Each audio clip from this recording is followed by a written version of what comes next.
Tax season is here, which means you've received or are expecting that tax refund any day now, and you're thinking about what to spend it on. How about a new home? With SaveWithConrad.com, we're helping renters become homeowners every single day, and it's more affordable than you think. You don't need perfect credit. You don't need a huge down payment. In fact, you may not need a down payment at all. At SaveWithConrad.com, we take the stress out of the home buying process.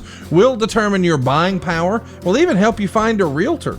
And unlike the banks, we don't say no. We say not yet, but here's how. So if you're not ready right now, we'll get you on a plan to be ready. Stop throwing your money away, paying someone else's mortgage with your rent, and start the path towards owning your own home today at SaveWithConrad.com. NMLS number 2129, Equal Housing Lender. SaveWithConrad.com. Hey, it's Conrad Thompson, and you're listening to My World. And of course, we couldn't do it without the Hall of Famer, the greatest professional wrestler of all time, your friend and mine, Double J, Jeff Jarrett. Jeff, how are you, man? Oh, Conrad Thompson. Happy My World recording day. Man, lots of rain this weekend. The lake is up. It's cold now. We're in kind of the dog days of winter here in Hendersonville, Tennessee, but that's all right. Connie, how are you doing, my friend? Because our topic today, I'm going to go ahead and get it out, is Eddie Gilbert. A lot of folks to our listeners, I'm not sure how well-known Eddie is to them, but I can assure you, we're going to do a deep dive. Lots of this will kind of draw parallels to today's world. He's a third-generation guy. Anyway, we'll get into the story, but we haven't done one of these, Conrad. I don't really think, we've singled out particular talent, but Eddie is going to be like going into the deep archive. So I'm pretty fired up on that. Conrad, what are we going to talk about to kick this thing off? Because we don't have football. We certainly don't want to be unkind to Joe Park. We would never do that. Coaster had kind of a low-key weekend. So I don't even know how we're going to kick this off. So I'm going to throw it back to you, pal. What do you got for us today? Well, there's a lot to talk about in the NBA. I want to ask, what do you think of the new format for the All-Star game? No longer East versus West, but we had different teams, and it was first to 40, and then there was a third game. So Shaq's team played Charles Barkley's team, or we call it Chuck's team. What do you think of this new format and new spectacle that is the NBA All-Star game? Okay, so yesterday was my youngest daughter's 21st birthday. Me, Karen, and Coach drove down. She had a ball game, had a good W, got a good win. She played well. So I was kind of out of pocket. Now, back in the day, actually, me and Dad went to a All-Star weekend down in Houston back in the Dallas days. He flew out into Houston. I flew from Dallas to Houston, but we got to see all the All-Star weekend. As listeners know, I'm a basketball junkie, but I saw some headlines this morning that Draymond Green hated it.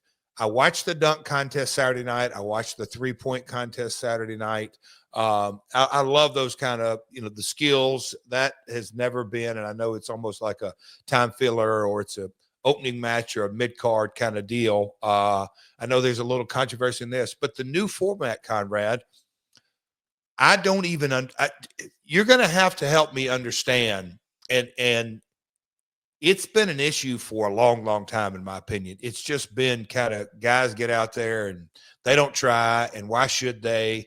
Or should they? The NFL situation, they kind of backed out of it. So I'm a little, does it get ratings? Do sponsors really love it? What's it for? I know it's a break in the middle of the season. I don't know if you got to see the hockey, but we can talk about that in a minute. But what is the new format in a Conrad concise way? You can tell it for me, because Draymond Green hated it. I know there's a lot of controversy. What is the new format like? Getting people to care. They tried it for the first time, and so they wanted to bring out some celebrities. So they had Kevin Hart involved, but they took the cast of the inside the NBA crew and sort of gave them teams. Of course, Kenny had a team, and Charles Barkley had a team, and Shaq had a team, and then there was a lady baller who had the other team. I guess they didn't want to give one to the fella who steers the ship over there at inside the NBA. And Listen, it was a spectacle. I my wife used to play basketball, so she likes that I watch a little basketball every now and again. But as they were sort of shooting half-point threes back and forth, she says, "Man, I guess I used to watch when they really tried." And I said, "What do you mean?" And she goes, "Well, they're all kind of jogging and going in slow motion, and I mean, I guess they don't call traveling in the NBA anymore." And I was like, wow, look at Megan go. But Yeah. I really did enjoy. I mean, 3-point contest was what it was. The dunk contest was fun. I can't believe we've got a 3-time dunk champion now. And it's a white kid, Mac McClung. I mean, I don't know that he'll ever have a real NBA career, but my man's pretty innovative when it comes up to coming up with new shit to do with that ball every year. On X, there was a compilation of the dunks over the last 7 to 10 years. Just, man, athletes get bigger, faster, stronger every year. But my man, Mac, very creative. Kia, again, I always have the wrestling cap on. I wish I could just take it off sometimes, but sponsorship got integrated. Come on. Look, it was good. So it was a spectacle. It is what it is. But, so did you see the scripted hockey? I mean, the hockey fights on Saturday night when the U.S. Canada. What did you think about dropping the clubs? 3 fights in 9 seconds. I mean, listen, everything is wrestling. I mean, there was wrestling in hockey, there was wrestling in the NBA, and then there was that WWE show. They dusted off Tough Enough and called it something else. LFG with Booker T, Mickey James, Bubba Ray Dudley, and The Undertaker. And I thought it was all right, but it's like, okay, I know we're pretending this is something else, but it's tough enough with people who are already in the PC. I get it. And I was just, it's fine. I love seeing Mickey James do her thing. My respect and love for Booker T grows by leaps and bounds every year. But the real surprise, there's no chance you saw this, is at the end, when they have 2 matches, they have to have someone do commentary on the matches, Jeff. So Vic Joseph does commentary. He does play-by-play, I guess. And Jeremy Borash is doing color. And when I saw my man JB on A&E, I was like, okay, I'm in. I'm watching every week. I was so excited to hear Jeremy Borash's voice on TV. You posted that, didn't you? I loved it. I couldn't. I'm so happy for. I mean, look, it comes as zero surprise to me. JB is. Jack of all trades is maybe an understatement. He's done his fair share of play-by-play. I think his greatest gift is a host, or a ring announcer, host, MC, if you will. He's good at everything. I mean, Jeff, if we've joked about this forever, we're not going to do it. But if you and I were really going to start a wrestling company, wouldn't Jeremy Borash be one of the first 10 hires? Amen. I mean, I got to prove it. Yes, you do it over and over, but I see like what happens behind the scenes. And even when you weren't at TNA and they were doing all the crazy Hardy stuff, like that was all JB. And when Triple H was running NXT, JB was the right-hand man. And now that it's Sean's baby, it's like, dude, this guy's the man. I mean, I can't heap enough praise on Jeremy Borash. How all that went down, because, the announcers, it's a community, if you will, at WWE, that there's I guess you could say maybe a bullpen, and a hierarchy and a tree. And, they've shuffled a lot as of late between NXT, Raw, SmackDown, and it's always been that way. And it's, I guess you could say, bullpen in development, moving parts, trying to find the right chemistry, all of that. JB getting in the lineup. I mean, they went, yeah, I didn't even know he's in the bullpen, but the middle reliever came in and 3 solid, I want to watch it. I do want to watch it for that reason. So, yeah, man. As another thing late last night when I got in, going in the rabbit hole kind of quickly on X, how many, so that block on Sunday nights, Conrad, is 3 hours, correct? I don't know. A&E, isn't it a 3? No idea. I think it's 3 hours. What are the other shows? The Rivals and something else. There's a Rivals show, LFG. I think that's. How about me and you, the 2 of the biggest wrestling fans on the internet? If we don't know, they got to do a better job marketing that, because I don't know. I think it's a block, But then you got Monday, you got Tuesday, you got Oh, Wednesday. it's so much, dude. I can't consume it all. And I know I get criticized sometimes but it's like, dude, if you're going to watch TV with your wife, you can't convince your non-wrestling fan wife to watch wrestling 7 days a week. So you're going to have to pick your battles, man. Yeah. That's why my man coached her. His art of watching wrestling content is he has it down. It's truly unbelievable, because even when he watches stuff live, he's still clicking here and here, and he's got different follows on Instagram. Heck, he's even on Facebook now. But just kind of how he consumes it, and the highlights and the clips, and even if he's watching something real time. So, yeah, man, Codes is something else, and I know he's not the only one. There's millions upon millions. Just how folks consume their content. So I play the catch-up role, but just trying to catch up on all the content. But oh, man. Let's catch up on this. We're just a few weeks away from AEW Revolution. It's going down in Los Angeles, California. It's going to be a who's who of your favorite AEW wrestling stars, and tickets are on sale now at AEWTIX.com, and we're all getting kicked off this week. It's tomorrow. It's Phoenix, Arizona. It's MJF and Hangman going face to face. It's the Ops versus the Patriarchy. It's Roderick Strong versus Orange Cassidy. And it's Powerhouse Hobbs versus Big Bill. Finally, in a street fight. That's closer to Hobbs' neck of the woods, so I'm hoping Hobbs gets the dub there. It's going to be a big night, though, and we've got the new International Championship Series. I guess the payoff here is the winner is going to face Kenny Omega at Revolution. That's a pretty big deal. Looking forward to seeing how that shakes out. Of course, over the weekend, we saw AEW do Grand Slam from Australia, featuring Kenny Omega's in-ring return.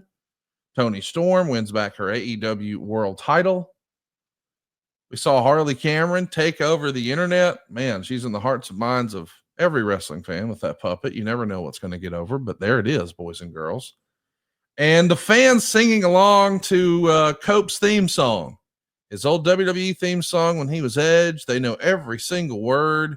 What a hot crowd, 14,000 strong, the third biggest gate in AEW history. It feels like there should be high fives all around. I saw people saying critically it's one of the best AEW shows in history. Maybe there was a head scratcher here or there, but by and large, a big time crowd, a big time show, a big time gate. But yet, when I log online, I feel like, that it was the Hindenburg. What happened? Like, how is all this success and all the positivity? We're having conversations about the ring looks different. What the fuck are we talking about, Jeff? What do you make of this fake controversy? Oh, Conrad, when we get into the topic today, we're going to be talking about, obviously Eddie Gilbert being the topic, but just the newsletters, and I'll say kind of the manipulation and that may be too strong a word, the narrative, and the rabbit holes, if you will. And again, I got up, as we're recording this, it's Monday the 17th. On the 16th, I got up early and headed out. And so I really was not dialed in, I guess you could say is real time. But late last night, when I logged in, Conrad, I kind of saw the dominoes, if you will. And I did, because I got on my iPad, and the reason I originally got on the iPad was to, kind of dive into this research about it. But man, it made me kind of sit back and think just how, and we've talked a little bit about this, and I don't want to use the words tribalism or everything's politicized, but it just feels like, it's the old Handsome Jimmy song, bad news, or Jerry Lawler song, bad news travels like wildfire, good news travels slow. They all call me old wildfire because everybody knows I'm bad news. But no, it's like people jump in and want to hang on. And if you don't like the size of the ring, that's okay too. I'm not trying to tell anybody what they can and can't like, but my goodness, Conrad, the negativity just continues to grow and grow and grow and grow and grow. And hey, that's okay too. But I think a lot of people, in a weird kind of way, for me, weird, do they get joy out of it, or does it make them happy? Does it make them feel good? I think a lot of ways it maybe gives them a shot of internal adrenaline and like, yeah, I'm going to post this and tweet this, whether it's negative or this or that. And I get clicks create cash and controversy creates cash and that whole mentality. But Conrad, like you said, and you know me as well as anybody, I'm just such a huge fan of professional wrestling continuing to do big live gates in all the international markets because, look, I'm an Hendersonville boy, Tennessee, 38 years strong, third generation. But for the most part, wrestling, and yes, I'm not, no disrespect to Japan or Germany or any of these other markets, but wrestling is really looked at in today's economy as a U.S. product, and it's exported around the world. So the more success that can happen internationally, Conrad, I absolutely love it. And when you have that kind of crowd, you can choose to forget about any backstory, what you do or don't want to believe. But at the end of the day, you just kind of ran through the highlights. But no matter how you slice it and dice it, there were 14,000 international fans that had a fantastic time, or they sure acted like they had a fantastic time because they were on their feet for the better. They bought all the merch, Jeff. I know. I just don't understand how that's being framed as a negative too. It's like they ran out of merch. You mean that's a bad thing? Selling all the shit out now is bad? What are we? I just don't understand how we can get fake outrage about everything, Jeff. Like, was the wrestling show good? This isn't the first time AEW's ran an 18-foot ring. Probably won't be the last. What does it make a shit? Oh, when I heard the original and just kind of the stories out there, it did take me back to maybe a downside to the 6-sided ring for me. When you go to United Kingdom or other international markets, you got to think through that. But you can, we had to kind of jump through the hoops. But Conrad, as I sit here today, digesting the kind of the outrage, and I don't even know if that's the right term, but Connie, you got to take the bad with the good, because the good of social media connects us all as a fan base, young, old, ad-free listeners, nostalgia listeners, new folks, old folks, whatever it may be. But the bad part is, man, it gives some folks a real platform to just create chaos, man. It is what it is, pal. Can't do nothing about it. Just accept it and move on. Does anybody hate wrestling more than wrestling fans? I'm asking, because when Tony Khan came out in front of the crowd, the loudest crowd, I mean, you should bottle that crowd up and take it on the road. They were so hot. Allegedly, they booed him. I wasn't there, but that's what I read. And I'm like, what? If I was Tony Khan, I'd say to myself, maybe I won't come fucking back over here. But I just don't understand. Like, did you not have a good time? Do you not want more of this? What is happening? I'm glad they're coming back next year and they've announced that, but it's like, I don't understand. Like, do you know that? I'm not going to gloss over that quote that Conrad Thompson from Huntsville, Alabama, on February the 17th at 11:17 Central Standard Time said, does anybody hate wrestling more than wrestling fans? Oh my gosh. Like, this should be a high five all around. 14,000 people in Australia. What's a nut besides WWE? What other wrestling promotion could put 14,000 people together in Australia? Like, this should be a high five for the industry. Wrestling fans more than wrestling fans? Nobody hates wrestling more than wrestling fans. Not one. Like, I have women in my life who are like, I can't believe you're watching that. And I have the same amount of wrestling friends in my life who would see me watching AEW and say, I can't believe you're watching that. Are you not a wrestling fan? You loved Edge. Now you hate Cope. Please tell me the fucking difference. What are we doing? I don't want to dive in this rabbit hole, but I heard this today for the first time, Conrad, that gets in maybe to the mental health side of it. You ready for this one, Conrad? I'm ready. Two shot, Mr. Silva, because I kind of want to see Connie's face on this. I have a disease that tells me I don't have a disease. Oh, okay. That makes sense. When you kind of like, ooh, yeah, that's kind of deep and prophetic and all this, but I heard that today and it's kind of hung with me since the morning. I heard it. I have a disease that tells me I don't have a disease. You just said nobody hates wrestling more than wrestling fans. Bingo. Well, I'll tell you what, I used to love wrestling when I was a little kid. My little fat ass loved sitting down in front of the TV with a big old bowl of sugary cereal. And now my big fat ass sits down in front of the TV with a bowl full of protein, thanks to Magic Spoon. Listen, as a kid, man, we all loved that cereal. You know, the nostalgically delicious cereal you grew up on. Well, Magic Spoon tastes just like that, except without all the sugar and with a ton of protein. You see, every serving of Magic Spoon cereal has 13 grams of protein, 0 grams of sugar, and 4 grams of net carbs. So you can feel good about what you're eating. The most popular flavors are fruity and cocoa, but there's so many more. And did I mention that Magic Spoon's brand new treats are crispy, crunchy, airy, and an easy way to get 12 grams of protein and on the go? And for the first time ever, Magic Spoon treats are available in grocery stores with delicious flavors like marshmallow and chocolatey peanut butter. And man, I double dog dare you. Try that double chocolate. It is my absolute favorite. It's my go-to. I think you're going to dig it too.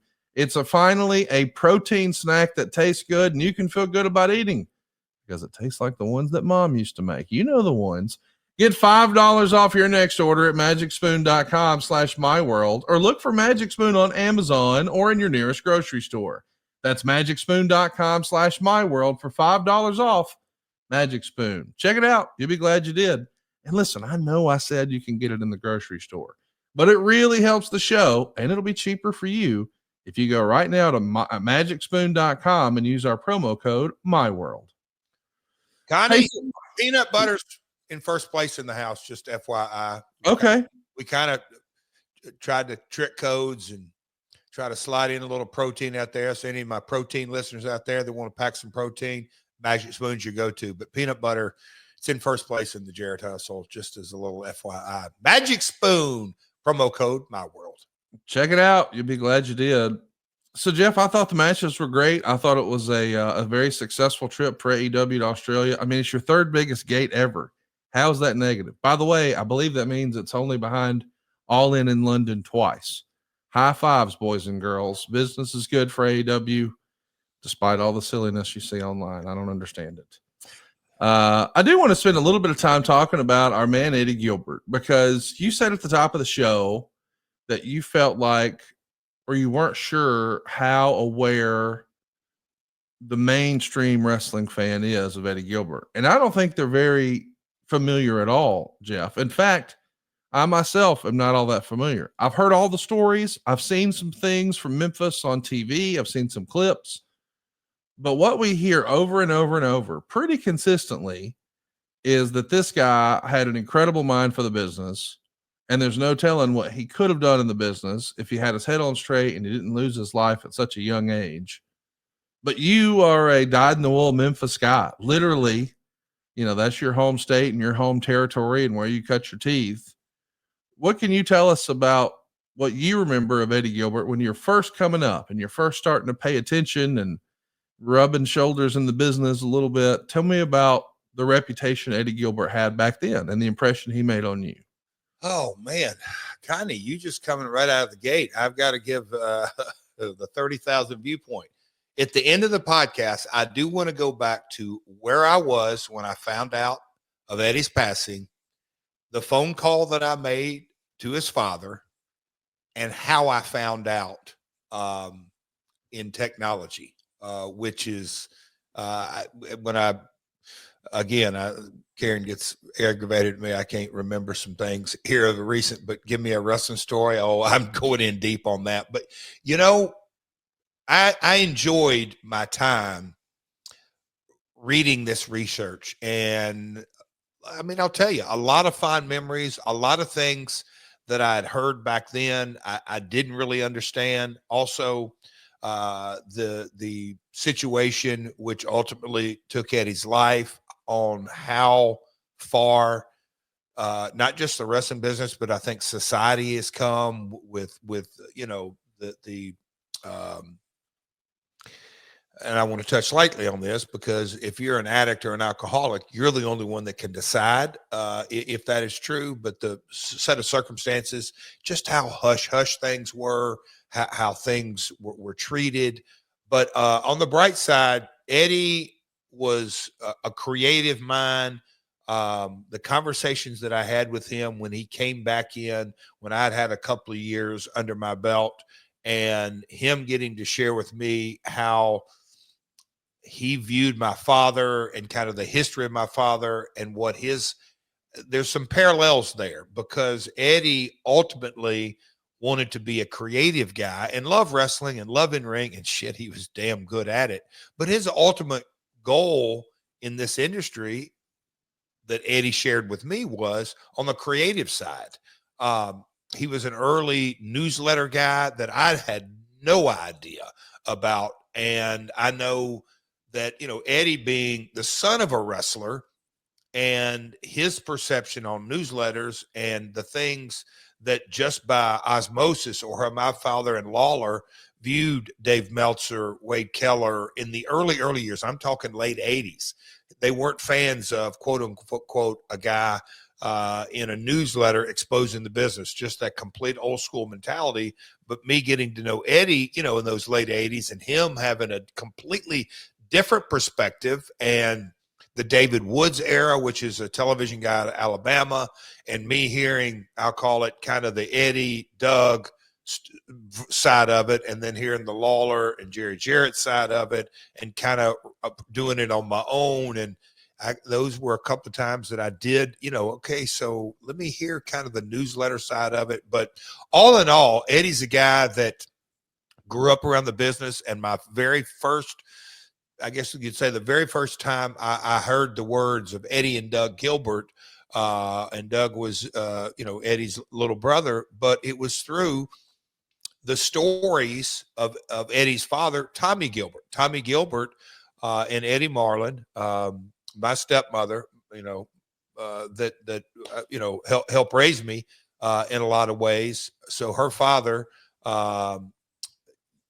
was Tommy's first partner. And look, in those days, my grandfather worked at Gates Rubber Company 40 hours a week. Tommy was a electrical lineman, and those guys off and on wrestled full time. And then, Eddie later, working for my father, became a full-time promoter. And Tommy, in a lot of ways, he kept two jobs, but those guys, they had great chemistry. So as a tag team in this era, I learned a lot through the stories, both hearing from my father and from Eddie, just kind of their chemistry. And Tommy was an incredible worker. So that was my first introductory to Eddie. And then we'll kind of get into the stages and his whole career and what could have been. But yeah, a lot of fond memories of my relationship with Eddie. Hey, let's talk just a bit about his backstory and his legacy, I guess. As I understand it, Tommy Gilbert was a 70s star there in Tennessee. And even his grandfather, Eddie Gilbert, was in the business. So he is third generation. And we're actually talking about him, or folks are listening to us talk about him, talking about Eddie Gilbert, of course, on what would have been, I guess what is, the 30th anniversary of his passing. He passed away in February of 95. He was only 33 years old back then. And that's what's interesting to me. And we're going to spend a lot of time talking about Eddie, but to think that he passed away in early 95, that's pre-Nitro. That's pre-ECW getting super hot. That's pre-Attitude Era. That's pre-WWE going public. That's pre the big money that exists in pro wrestling now. I mean, in an alternate universe, Eddie would have had his fingerprints all over every piece of what I just laid out, wouldn't he?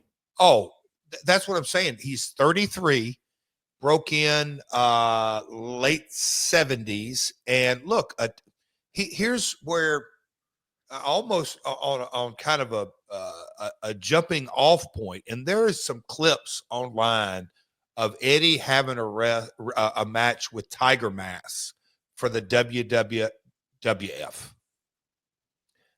And when I think about a Huntington, Tennessee kid, which is a very small town right outside of Jackson, Tennessee, so West Tennessee kid, second generation. And again, Tommy worked Kansas City. His dad worked multiple territories, Puerto Rico even. But he worked multiple territories, Tennessee being his home territory. But you talk about a kid who in his high school days was dialed into, yes, folks, late 70s, early 80s, the newsletters.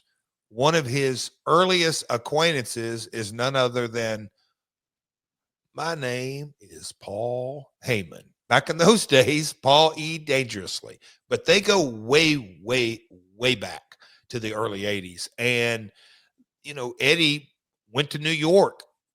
When I really soak that in, when I'm right out of high school, my first couple of years of business, I was like, damn, Eddie, he got out of Tennessee early, and went off and tried to make a career. And when I see those little clips of him working Tiger Mask, and again, we're getting into to different. There's a great photo for our YouTube fans of Eddie and Tiger Mask, and just such a young Eddie. But I don't want to lose sight of what you just said. The what ifs of our industry, Eddie, from a creative perspective, would have been, in my opinion, right in the middle of the Attitude Era, because Eddie, you talk about wanting to really push boundaries and shock TV, and we're going to get into the Lawler angle. We're going to get into a Tommy Rich angle. His fingerprints in Watts territory, in WCW, UWF, all the different territories that he worked. Eddie loved to push the envelope in multiple ways. And yeah, so I think the biggest thing when you think through a second generation talent, and I think I've always tried to kind of lean into, like, no, you think just because my grandmother got in the business in 1946 and my dad got in, that I've got an old school mentality.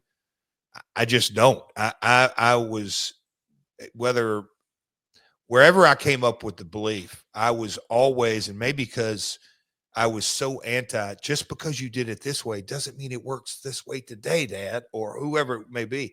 Eddie was into the newsletters that, quote unquote, were exposing the business in the early 80s. So talk about a forward thinker when he first broke in. Well, Jesus, that's what I'm saying. Attitude Era and on. Eddie, ECW, just all of that. Yeah, he would have had more than just his fingerprints on it, Conrad. He'd been right in the middle of the creative process in multiple companies.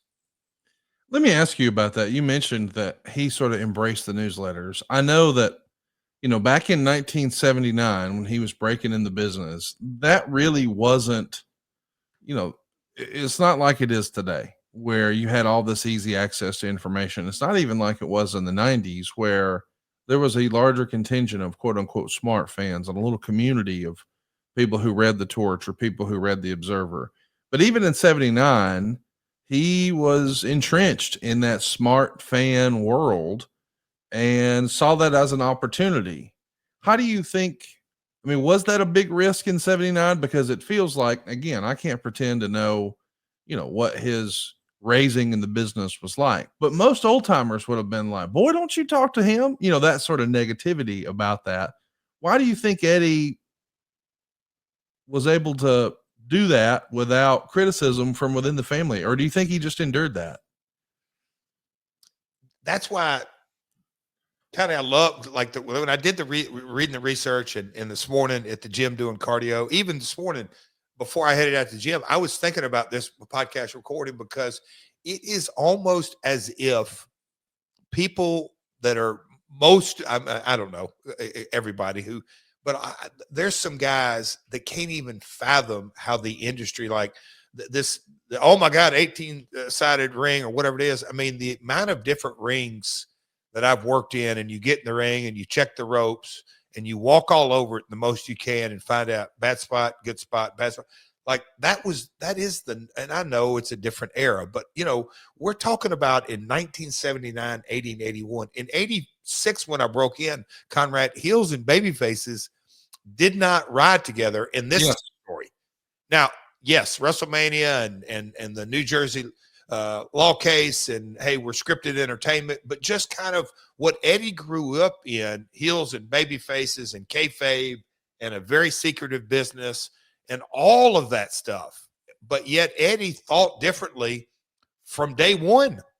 I mean, literally from day one. So his perception on the business, I know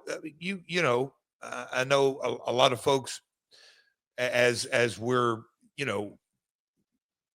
Vince McMahon, his father was at the very top of the territory promoters, but again, he had a vision. I'm going to purchase this territory from my old man, and you can debate, high price, low price, whatever it is. He still paid for it, and then had this global vision. He thought differently. Eddie thought differently. I just think you have to have the ability to look out 2 years, 3 years, 5 years, 7 years, 10 years, 20 years down the line. So Eddie viewed the business differently, and that was just who he was.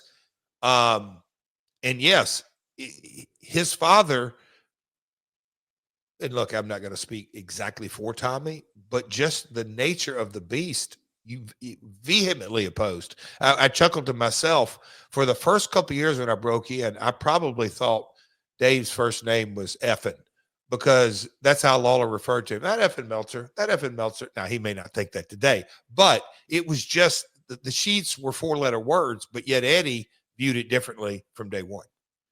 Did Lawler use the ucking and you're just not ucking? Oh, yeah. He was a big ucker back in the day. Oh, brother, he could lay on a serious ucker conversation. Do you think if it existed back then, hypothetically, if we dug through his bag at the building when he was in the ring, which I know is a no-no, but hypothetically, if we did, do you think we'd have found any BlueChew? I'm asking. Shut your trap, Mr. Conrad. Do you think Lawler was like a part-time hobbyist when it came to ucking, and he kept that thing on him? He kept BlueChew on him. We know the answer. Yes, of course. Everybody wants to have a 5-star match, and everybody wants better sex with BlueChew. BlueChew is the original brand offering chewable tablets. These erection-enhancing tablets help men achieve stronger, harder, and longer-lasting erections for sexual activities. BlueChew is putting its money where its mouth is and offering you a month free. And the process is simple. You sign up at BlueChew.com. You consult with one of their licensed medical providers. And once you're approved, you'll receive your prescription within days. BlueChew tablets are made in the USA. They're prepared and shipped directly to your door. And you can take them anytime, day or night. So plan ahead or be ready whenever an opportunity arises. And the best part is it's all done online. That means no visits to the doctor's office, no awkward conversation, and no waiting in line at the pharmacy. So make your life easier by getting harder and discover your options at BlueChew.com. And we've got a special deal for our listeners. Try your first month of BlueChew free. Visit BlueChew.com for more details and important safety information. And we thank BlueChew for sponsoring today's podcast. So, Jeff, just to show you what a small world it is, my understanding is Eddie Gilbert's dad was once in a tag team with your grandfather. Do I have that right? Can you tell us about that? You're muted, bud. Sorry, dude. I didn't want you to hear me slurping down on my coffee. Yes, I referenced that a little bit earlier, but just the way the territory was booked, quote unquote, back in the day, they had the Memphis Inn, and we'll call it the Nashville Chattanooga Inn. And so a lot of times those guys would work certain loops and 3-day weeks or 4-day weeks. But when my father, my grandfather was getting going, like I said, he worked at Gates Armstrong's, what it later became. He had his full-time job, and Tommy was an electric lineman, and he would, I think sometimes he'd be 21 off, 20, I forget, but a month on, month off, whatever it may be. But they ended up being a very successful tag team. And, at the end of the day, Tommy, and they all admitted it, was by far the best worker of the team.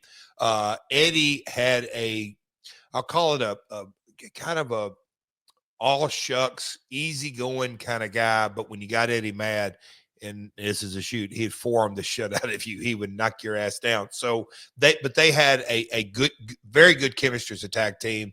And, they would work their way up. And a lot of times they would get the heel tag champs ready for the main event slot. But they were main eventers, and then they would slide into that to get the heel champs ready and all that. But yeah, they were tag team for years and years and years. And I can tell you this, they were one of my dad's favorite tag teams, just because he always would harp to me. They understood their role and the psychology going into it. Well, tonight they're supposed to be ass kickers and get over. When it's time to get the heels over as strong heels, they could do that too. So great role players, and I don't want that role player to take a negative connotation, because it's not. Let me ask you a little bit about Eddie Gilbert's mind. That's the thing we always come back to as wrestling fans. We hear people say it in shoot interviews and podcasts like this all the time from people that knew him.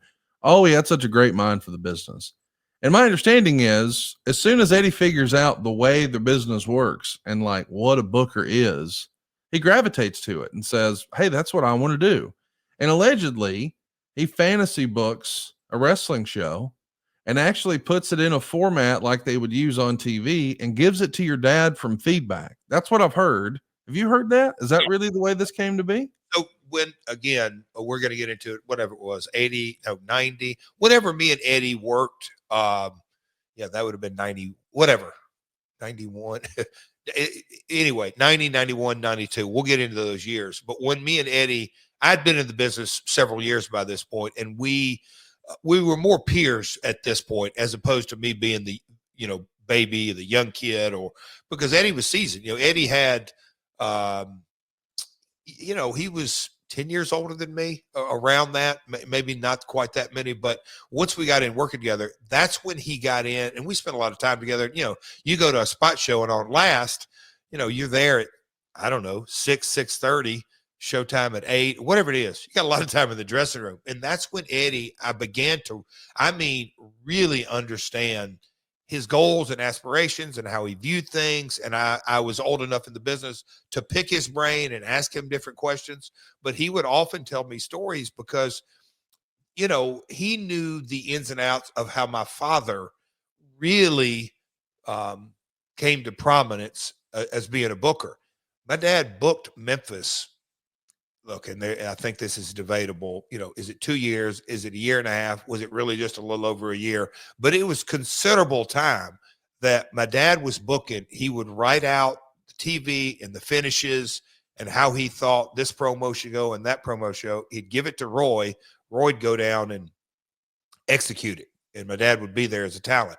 So nobody knew my dad was booking the territory really until he had been doing it a year and a half, 2 years, whatever it may be.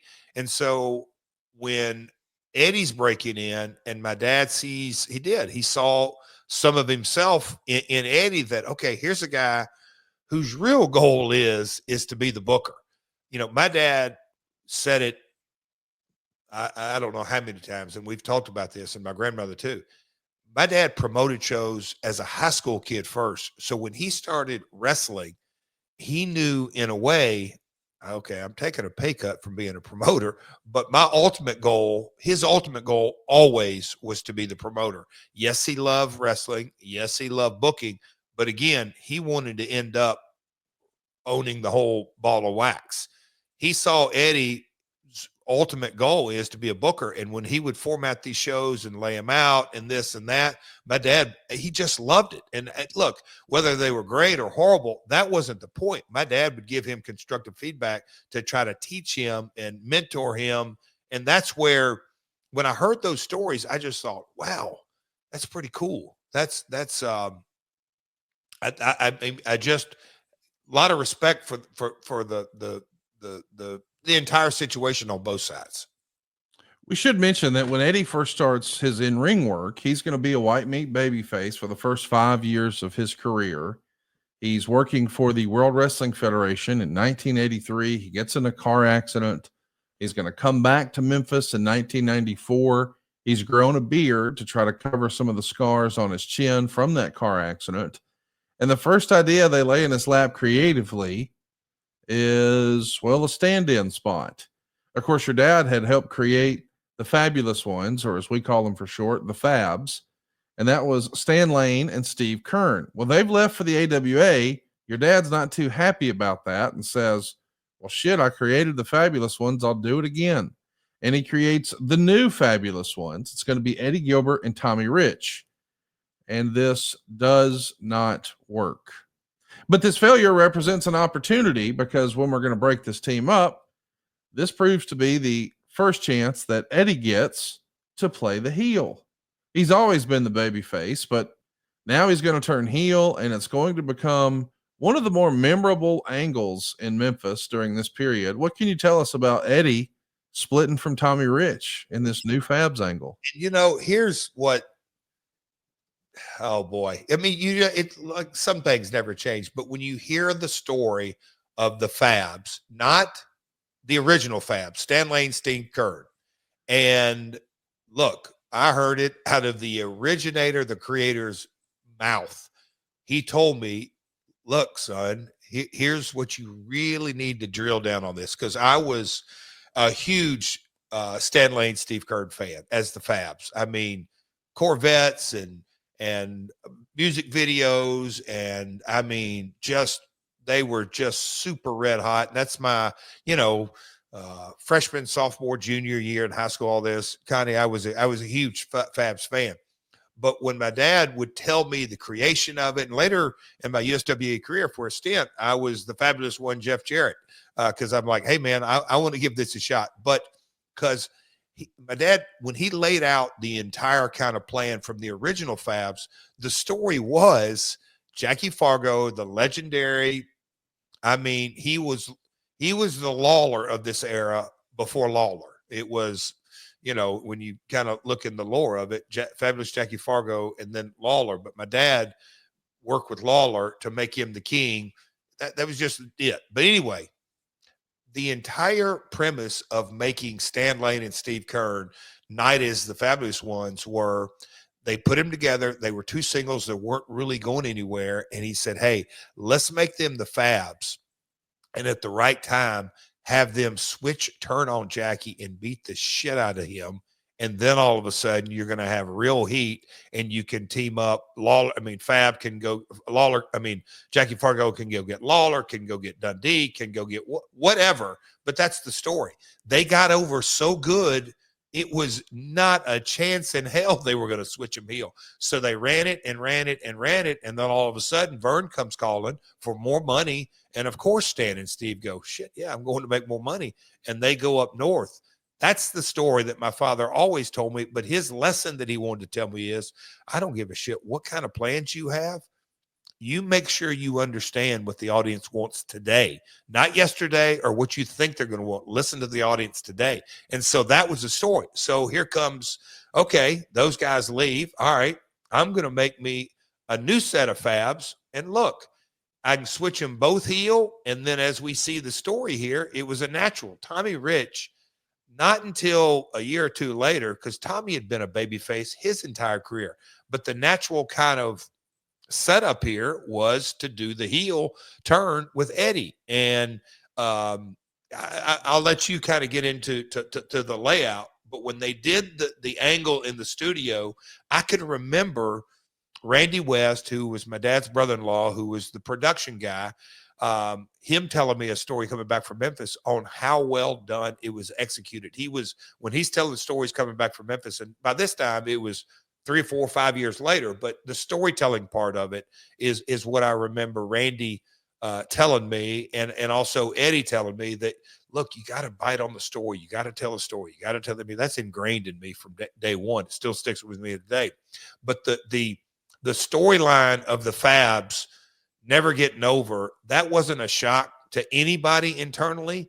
What was a shock on the Fab storyline is that Stan and Steve got over so good as babyface, it would have been done to switch them heel. Let's talk about the story here, because this is one of the better creative moments, and it's maybe one of the first great glimpses of Eddie and his booking mind. So on storyline here, as you're watching the show, the new Fabs have split up. Now we're going to have a series of matches with Eddie Gilbert and Tommy Rich. But it comes out that there was a fan vote for Tag Team of the Year, and the new Fabulous Ones actually won the fan vote. So they've won Tag Team of the Year, even though they're no longer a tag team. And they're feuding. So Eddie comes out to accept, and as he's accepting the award, Tommy attacks him and bloodies him, and Eddie is going to declare on commentary here, he realizes, I've screwed up. I shouldn't have done this, and I want to apologize, and I'm not going to show up to any of my coming matches with Tommy Rich. I just want his forgiveness and, wish that things were different. Tommy comes out, grants it, and these guys walk off arm in arm. So it feels like, okay, they were a tag team. Eddie turned on him. They split. They're in the middle of a feud. Him getting this recognition that, hey, you guys were the Tag Team of the Year, makes him second guess his decision. This was a mistake. I shouldn't have split with Tommy. Tommy's beat and bloody, and he's just begging for forgiveness. I'm still sorry. I shouldn't have done this. They make up. They walk off the set arm in arm. And as Lance Russell goes to throw to the next segment, we hear something that we don't think we're supposed to hear. Eddie has just turned on Tommy behind the scenes and is beating him bloody. But the way it's produced, because it's done in a way where Lance is throwing to another segment, it feels like it's not part of the show. It feels like we've seen something we're not supposed to see. And that's the magic of wrestling. And that's the reason you're listening to this podcast. And that's the reason we're all still wrestling fans as middle-aged adult men. We want to see what we're not supposed to see. We want to see behind the velvet rope. We want you to lift that and peek behind the curtain. And this angle pulled all those emotional levers. It's a classic Memphis angle, and Eddie deserves all the credit, right? In a great way. I mean, and I don't hate to go back in this rabbit hole, but in spite of what people online saw in Australia, a sellout house, people singing along, people going crazy, this and that, they want to imagine that ring is the complete downfall of the entire promotion. In different days, if you will, the whole hinge point of the angle was what you didn't see. The whole hook, you saw Tommy Rich, and they're in a red hot feud. He's going to come out, and rightly so. I don't give a shit if we won the Tag Team of the Year. Eddie, you double crossed me a few weeks ago. I'm going to pay you back. I'm going to get revenge on you. And the babyface is kicking the heel's ass, and rightly so, and justified in all of that. The heel comes to his senses. Emotionally, the people at home are completely sucked in. Oh my God, here's a guy. He's just sitting there bleeding, but he is, just pouring his heart out, and he is being very vulnerable that he was in the wrong. Give him a second chance. He deserves it. Oh, Connie, he's doing all this contrition. But it's so emotional. Yes. And then Lance is like, oh, folks, I just feel so good. Let's get on with the show, Pally. Our next bout is up in the ring, right? What? And then you don't see it. And the next thing you do is you see that good old babyface Tommy Rich beaten down, a bloody mess, and Eddie has flipped the switch and kicked it. It's emotional. Simple storytelling, but emotional. But yes, that is That is, man, good, Connie. You said it. It's really the essence of wrestling, emotional engagement. We were invested in that story, in that moment, in that angle, and Eddie Gilbert is going to become a bona fide main eventer in 1985. He even comes up with a segment that he does on Memphis TV. Jerry Lawler, this is your life. Now, if that sounds familiar because you saw The Rock and Mankind do it, you'd be correct, but you saw him do it 15 years later. Eddie was doing Jerry Lawler, this is your life on the studio set here with Lance in 1985.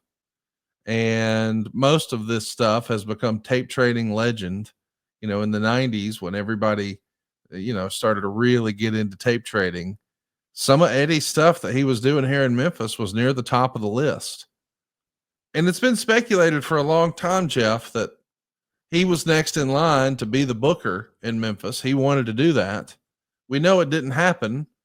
And he winds up going to Bill Watts territory instead, the Mid-South territory.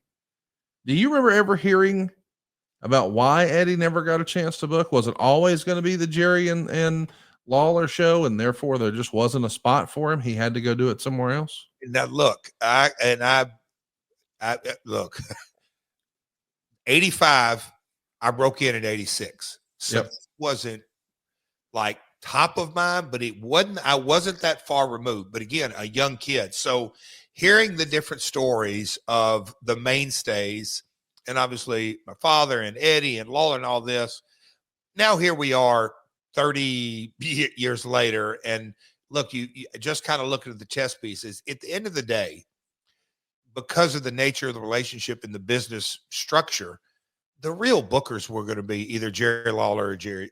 It's just that simple. But Dundee, Dutch Mantell, we're going to talk about a guy named Tom Renesto. Different guys have come in and quote unquote been given the book and the title, but at the end of the day, everything was filtered through one of those guys. The way I sit here today, and the stories that I've heard, and not to go into too many rabbit holes, is one, I think philosophically, Eddie might have been maybe, and look, my dad was progressive and Lawler was progressive, but maybe they might not have said, hey, Eddie, he's 30 years old. Here's the reins. At this stage, he was 27, 28. Here's the keys to the car.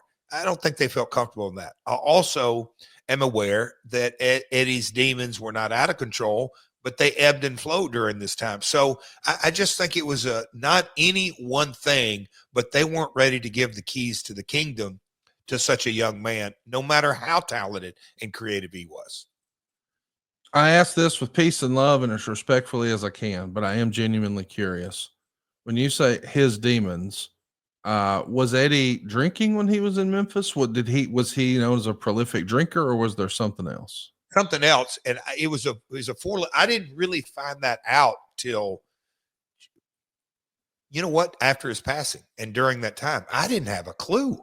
I mean, not a clue. So it's opinionated, but like, oh yeah, this set of circumstances didn't just start overnight. I appreciate, your role. I mean, I know, and I'm not trying to betray any secrets here, but I know that you're a part of a brotherhood and there's a lot of mentorship and you're an active part of recovery and you're helping other people who are. So I'm trying to ask this in a way where I'm considering how delicate some of those conversations are, because I'm not asking you to betray any confidences, but I'm trying to understand, if it wasn't drink, was it street drugs or pharmaceuticals, or what was the rap on him at the time? Pharmaceuticals. But okay, I didn't know that. I found that later. But and look, this could be, boy, we're in the wrestling business, but the pharmaceutical component of it was not an overnight issue. It had developed through the years. Yes. Well, so the reason I bring this up, I don't even know that you saw this, but recently there was an interview done by the former Mia Yim, who's with WWE. And she said, well, here's her exact quote. Because it's marijuana and it's more legal, they've kind of accepted it. So before, that used to be, well, marijuana used to be on the drug list, and they took that off a couple years ago. So when I get home on Saturdays, I'll do that and just chill out all day. And then I get back in the gym on Sunday. Sunday through Wednesday, I work out and she continues the interview. But this is a revelation that WWE has removed marijuana from their banned substances list. It was a part of their wellness program for a long, long time. And we've heard for years that there were certain guys, and we're not going to say any names, who would just write a check at the beginning of the year in advance of them getting fined because they were not going to stop. So as the laws have changed state to state, I don't think it's still yet federally legal, but there's so many states that have legalized it. I got to think that might be a net positive for wrestling. I say that based on me seeing an interview with Bret Hart once where he said the whole prescription thing became a real issue in wrestling when they started drug testing for marijuana. But in the years prior to rampant soma addiction and painkiller addiction that cost us so many of our favorites from the 80s and 90s in professional wrestling, marijuana was their go-to prior to that.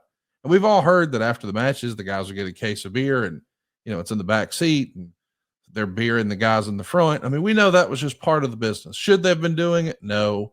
In a perfect world, would you be consuming marijuana? No. But I do think that Bret Hart may have been onto something, that in the absence of this, they looked for a legal solution and accidentally got themselves jammed up. Not that you're going to co-sign marijuana use or anything like that. What do you make of this news that it's no longer on the banned substance list by WWE, Jeff? Oh boy. I definitely could go multiple ways. Look, wrestling is my passion, but over the last 7.5 years, I'd like to say that I have another one because I've really, yes, I want to help as many folks as possible because I, by the grace of God, got pulled out of the coffin. There ain't no doubt in my mind. So with that being said, the statistics, the research, the all the information that I can gather, all the when I'm telling you the amount of stories, and not just like, oh, he heard a story. No, I'm talking about I know in depth hundreds, if not thousands of these. If you were born, my belief, with the gene, you're going to find your drug of choice no matter what. And you can rationalize, minimize, or justify, oh, I'm going to take a pill because you can't smell it on my breath. I'm going to drink liquor as opposed to beer because it's less calories. I'm going to smoke pot because that will keep me from doing street drugs or drinking or this or that. In my opinion, that's all nonsense. Complete nonsense. An addict, an alcoholic, they're going to find their drug of choice no matter what. I don't care if it costs them their job, their marriage, their whatever. They're going there no matter what until they understand I've got a disease and I better treat it every day. And if I don't, I'm eventually going to die for it. Their three options are death, jails, or institution. No questions asked. I truly believe that we can, and look, I don't like Bret saying that. Look, I am happy actually if that's what he believes.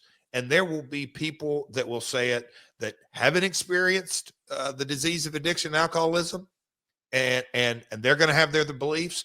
And then there's folks that had the disease, and they're going to have their beliefs. But at the end of the day, we do what we want to do, when we want to do it, how we want to do it, where we want to do it, until we don't, until we, hit that rock bottom. So I just think, Conrad, that may sound a little abrupt or abrasive. No, I don't think it is at all. That's why I asked. I wanted to hear from you, but I guess I was trying to get to, I've never heard of anybody from respectfully. The narrative I've always heard is that Mr. Gilbert overdosed on prescription pills. And we've heard that story so many times with other professional wrestlers. And I think we've all probably known someone in our real life who maybe was in a car accident or something and was prescribed something. And before you know it, man, their life is upside down.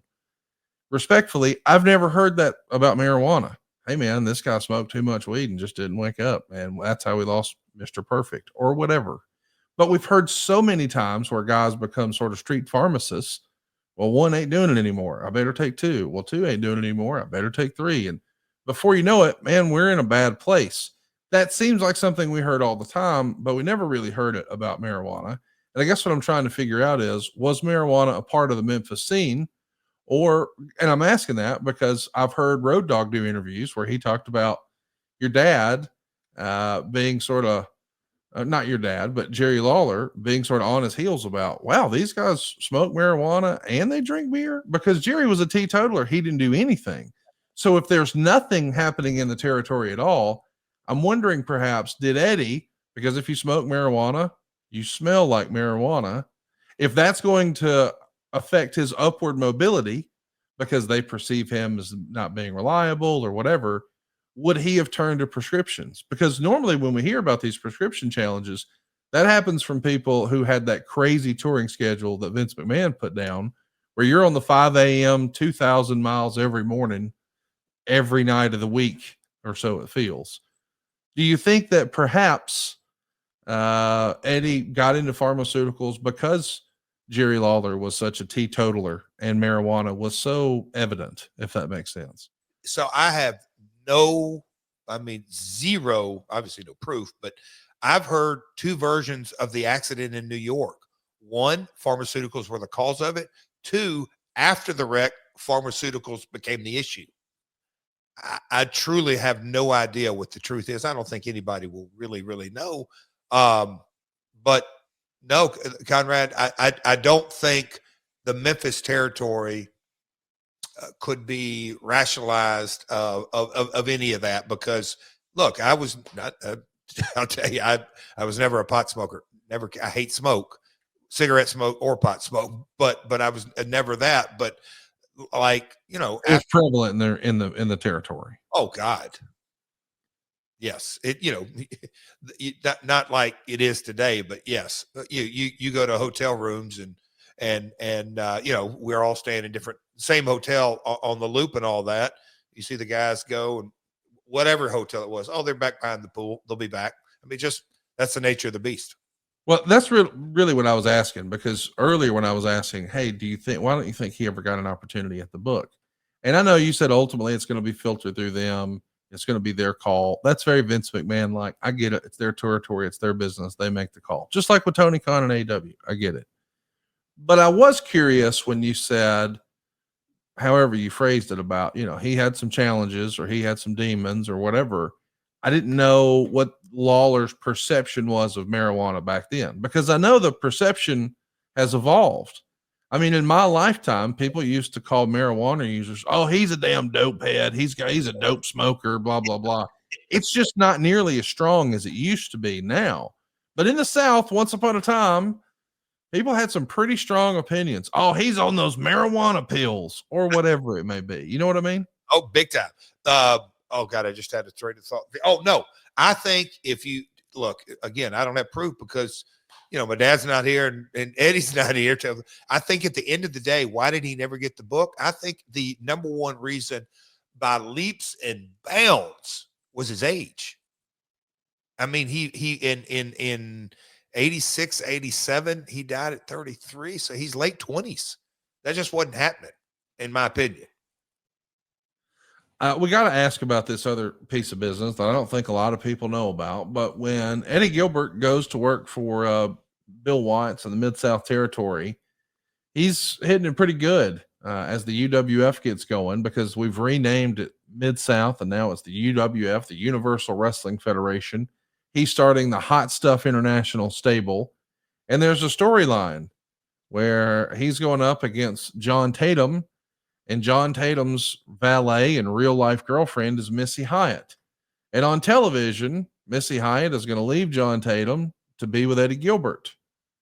But sometimes life imitates art. She does in real life as well.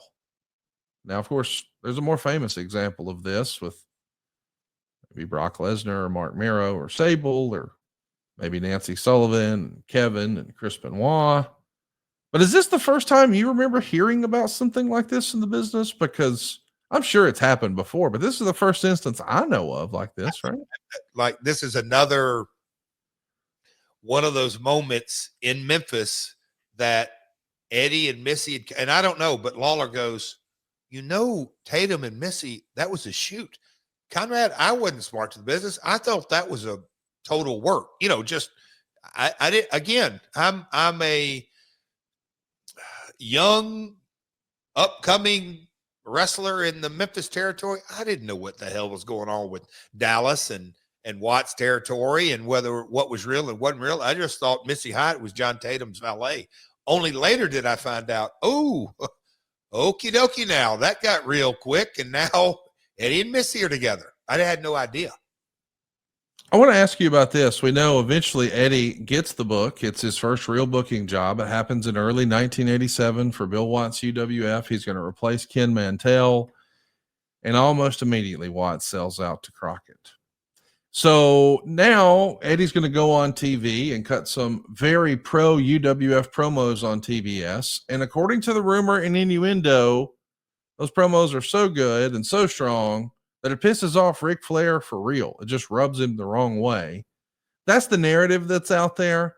I have to admit, I've never even talked about Eddie Gilbert with Ric Flair before. Have you heard that before? I've definitely heard it. And I've heard it more than once. That doesn't give it any validation. But I am well aware, kind of living through different things. Again, when me and Eddie became peers, if you will, and worked together a lot, then I heard, I don't say his version, but, different ins and outs on that. The timing of Eddie was, I can't say not good, but it didn't work out in his favor in this instance, because as soon as he got there, and like he worked with Sting and Rick Steiner. Yeah, I was about to call him Robbie. Rick Steiner. But yeah, he had the stable and Missy and all that. And then look, again, I'm in the territories, and you hear, and we've done this podcast and deep dives and with your other podcast, like that year of 86, 85, 86, 87, Florida closed up. Kansas City closed up. Watts sold to Crockett. Crockett becomes WCW, a little bit later and all that. Like the business, when it truly warp speed in a 36-month, 24-month period, and prior to that, we're going back decades and decades of essentially the same type business model. But man, things were turned upside down. So Eddie's timing of becoming lead booker at that young of age, and then the whole company being sold out, it just horrible timing that he had nothing to do with. That it, like I said, it didn't work in his favor at all. Let's talk about when the UWF completely folds. It's the end of 1987, and Eddie's going to come back to Memphis for a few months. And he's not the booker, but clearly he has some say over his own creative. And some of these TV shows are dominated by Gilbert family segments. You got Eddie Gilbert, you got Tommy Gilbert, you got Eddie's teenage rookie brother, Doug Gilbert. You've got the beautiful Missy Hyatt. You've got Gary Young as the adopted Gilbert.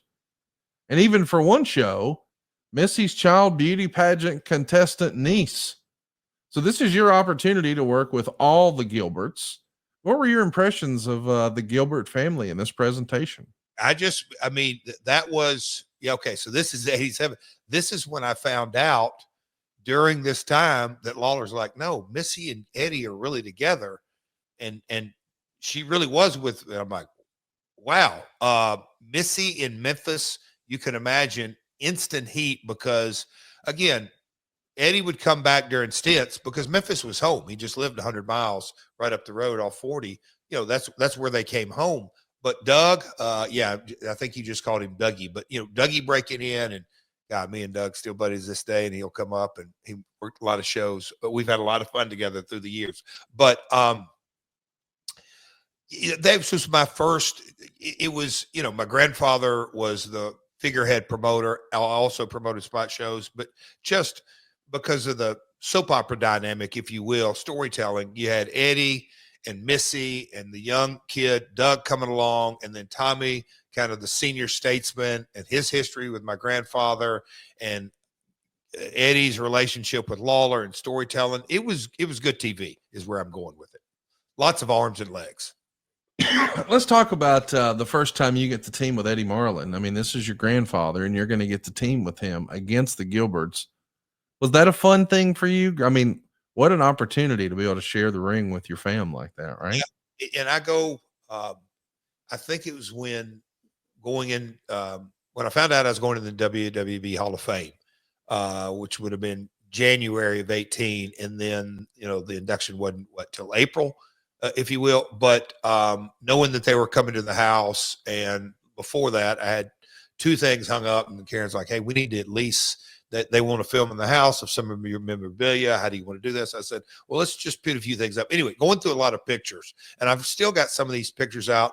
One right over on the piano over there, right in the room next to them sitting, is when me and Eddie teamed. I have those pictures up. I went through different pictures, and when I really think about just kind of how lucky, my early look, I didn't stop smell the roses, but I got to team with Jackie Fargo, my dad, Tojo, Jerry Lawler, my grandfather Eddie Marlin. Just those kind of memories of it. Just Conrad, in so many ways, it just really drills into the generational aspect of it and the family aspect of it, and the lessons that I didn't even know I was learning, that I learned. Because, when you're teaming with your grandfather, you don't really soak that in. And I'm a young kid, half scared to death, half happy to be doing this. I knew they were getting the heat on me and giving him the hot tag, and hearing, at this time, what was Eddie? 60s, maybe late 50s, early 60s. But when I give him the hot tag and the building exploded, and he comes in and just he threw a hell of but it was a punch, but it was a forearm punch. But you better not duck your chin, because he's going to lay your ass out. But those kind of lessons going now, I did all these fancy high spots and all this, and they get the heat on me, and you can just hear in the crowd, go Jeff, go. They're just dying for this hot tag. Those kind of lessons, teaming with your grandfather, to me, they're invaluable because of the ear that it taught me to have for the business. Talk to me a little bit about your chemistry with Eddie Gilbert. Like, when you're in the ring with him, I mean, we've talked about chemistry before, and even though we don't usually talk about current stuff, you acknowledged that you were kind of surprised how much you had with Hangman not too long ago. What was your chemistry like with Eddie? Were you young enough or mature enough in your wrestling at the time to even be able to develop chemistry or know what that was? Or are you still getting your arms around even that? Well, in a couple of years after that, so it wasn't been the 87 run, it had been the 90, 91 run, 90, whatever it may be.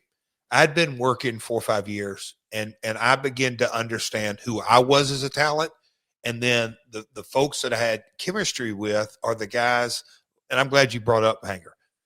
The aggressive nature that makes it feel a little off kilter, a little uncomfortable.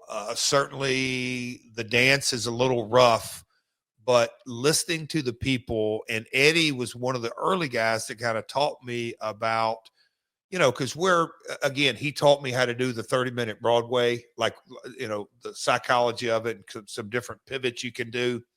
But, at the 20, I'll call it between the 15 and 20-minute mark, to get an uncomfortable set of heat and blow that big comeback and really convince the people you're going home, that kind of comes with a chaotic sense that you have to have. But that's the kind of chemistry that, in a lot of ways, by Eddie's teaching and by me listening to the crowd, or us listening to the crowd, and getting a few different false finishes down, and me understanding, okay, this kind of stuff kind of works.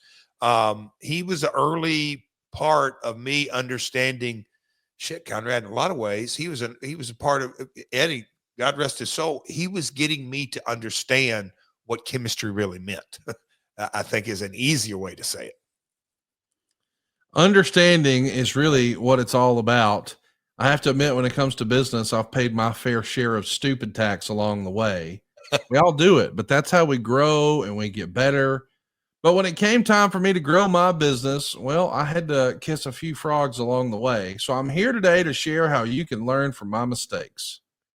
I'm talking to you about my man at InVision Marketing.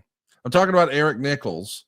In hindsight, I know exactly how this mess happened. I started advertising my mortgage company on television and radio, and hey, it was working, but I knew more and more people were consuming and getting their content from the internet, just like you are right now by listening to this podcast. I mean, you're not going to hear Jeff and I talk about this on the radio or television. So I wanted to find, well, guys like me and you, and let them know how much money I could save them with my mortgage company. And the radio and TV reps were already selling me advertising for radio and TV. And I thought, I'll just let them help me. And they took advantage of me. It didn't work. Yes, their radio stations delivered results. Yes, my television advertising worked too, but the digital, not so much. Have you ever heard the phrase jack of all trades, master of none? Well, that was kind of like my TV rep trying to sell you digital advertising. My TV rep should have stuck to selling TV. My radio guy should have stuck to selling radio. I mean, if I broke my arm, but I run down to Jiffy Lube for a solution, Linda, I'm hurting. I need a professional. I need a specialist. I needed Eric Nichols and the guys at InVision Marketing Consultants. My leads went up. My understanding of what I was buying went up. My overall understanding of the space went up. I learned about more options that would have been great tactics for us that otherwise I wouldn't have even known about. And if you're a small business owner, this is one thing I'm glad I get to share with everyone. First off, this will cost you absolutely nothing. Just go to conradsguy.com and let my man Eric and his team take a look at your company and what they're doing in digital marketing. Whether you're looking for SEO or pay per click or targeted display or streaming video on Hulu or YouTube or even Amazon ads, if your company's doing any of that, go right now to conradsguy.com. My buddy Eric will take a look. These guys have decades of experience, but most importantly, I trust they're staying on top of technology and they're optimizing my campaigns. We're talking B2B, retail, food and beverage, manufacturing, nonprofits, and yes, even mortgages. If you need to start your digital marketing, or if you just want someone to take a look to see if InVision can improve your results, save you money, or like me, do both, go right now to conradsguy.com. And if Eric and his team can't help your company and they think you're on the right track, they'll tell you that too. This is worth a little bit of time it will take. If they can do half as good as we have, man, I got to tell you, you're going to be thrilled with Eric Nichols at InVision. Go right now, conradsguy.com, fill out the fast and easy form. Let Eric and his team get your digital marketing on track. That's conradsguy.com, InVision Marketing Consultants, where smart but simple marketing drives results. Hey, let's talk a little bit about Eddie Gilbert here and what we're going to be doing next, because we know that even though he's in charge of his own creative in Memphis, that's not really what he wants. He wants to be the booker, and he gets the opportunity for Continental Championship Wrestling. Yes, the Alabama territory.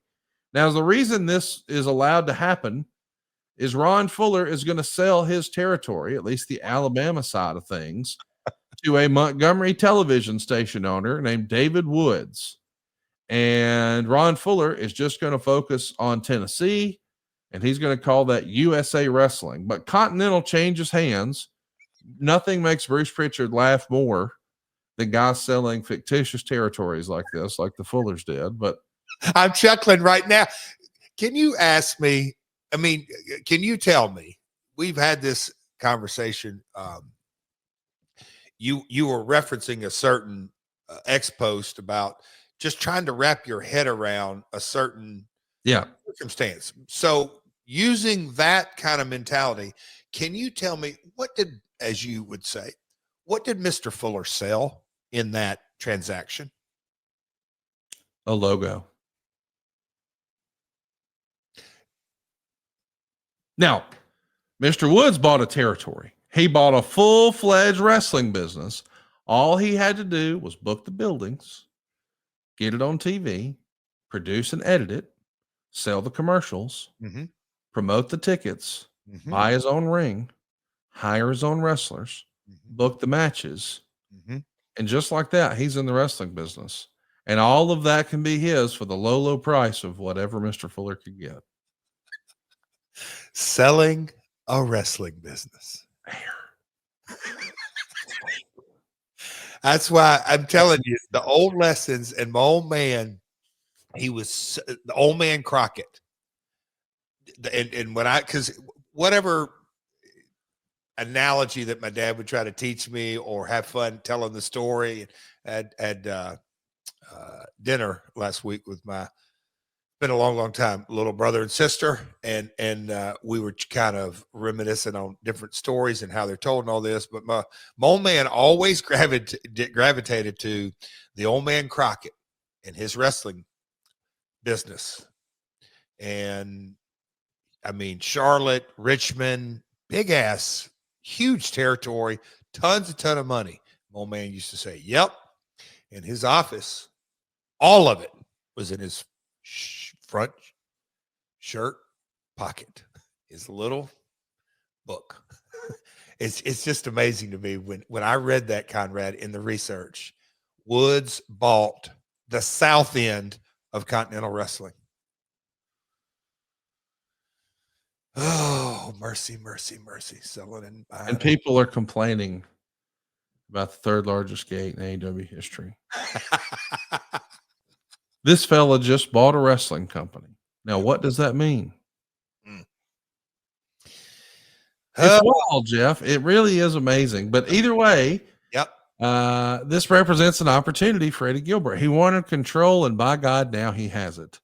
But what's interesting is, from the outside looking in, if you were a subscriber to, say, The Observer, which is the #1 trade magazine for pro wrestling insiders, I mean, not just people like me who are fans, but people in the business read this magazine. And that pisses an old school guy like Ron Fuller off. He don't want no damn Dave Meltzer talking about him. And Jerry Lawler, he don't want no effing Meltzer talking about him. We want no coverage. Don't talk about our business at all. Now, I know some of you listening to this might say, well, why wouldn't you want that? Well, hypothetically now, remember the timeline. If Ron Fuller has something really great that's really working, that's hot and popping the territories and selling tickets, mightn't someone with more money read that and come along and just pluck them and take them? Of course. So it's not necessarily that the Fullers or Jerry Lawler didn't want free publicity. They do to paying customers. They just don't want to tell the other promoters, hey, if you hire this guy, it'll sack my business and grow yours. Duh. So that's the thinking.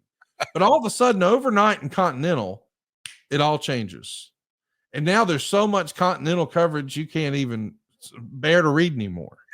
And the only thing that changed, the only thing, is Eddie Gilbert being involved in Continental. And this is and I know some of you right now are like, well, what's the big deal? This was such a no-no in the wrestling world to talk to these guys. They're pond scum. I can't believe you would be talking to those dirt sheets. That's where this all came up. That was our way in the wrestling business of throwing off on those newsletters. Oh, the dirt sheets. That was created by people who didn't want any coverage at all. But when there's an absolute about face, there was no coverage and now there's a ton. And the only thing that changed is Eddie. Does everybody in the business sort of scratch their head and say, well, come on, how do you explain this? I mean, I was in this era of 86, 87, and Eddie brought me down to work on Montgomery TV. But look, I'm a year in the business, and I really, all kidding aside, I'm joking now, but I would have thought Mr. Meltzer's first name would have been Effin as opposed to Dave, because that's how Lawler always referred to it. It was not just a no-no, but it was, hey, we don't need it. Look, when I look back on it and would scratch my head in the late 80s on how they could get so much misinformation, like, hey, Dave, I was on this show. How can you just get the wins and losses incorrect, let alone the story and all this? Because it was not coming from the source. It was secondhand, then third hand, then fourth hand. And by the time it got to Dave and his newsletter, of course it's wrong. But,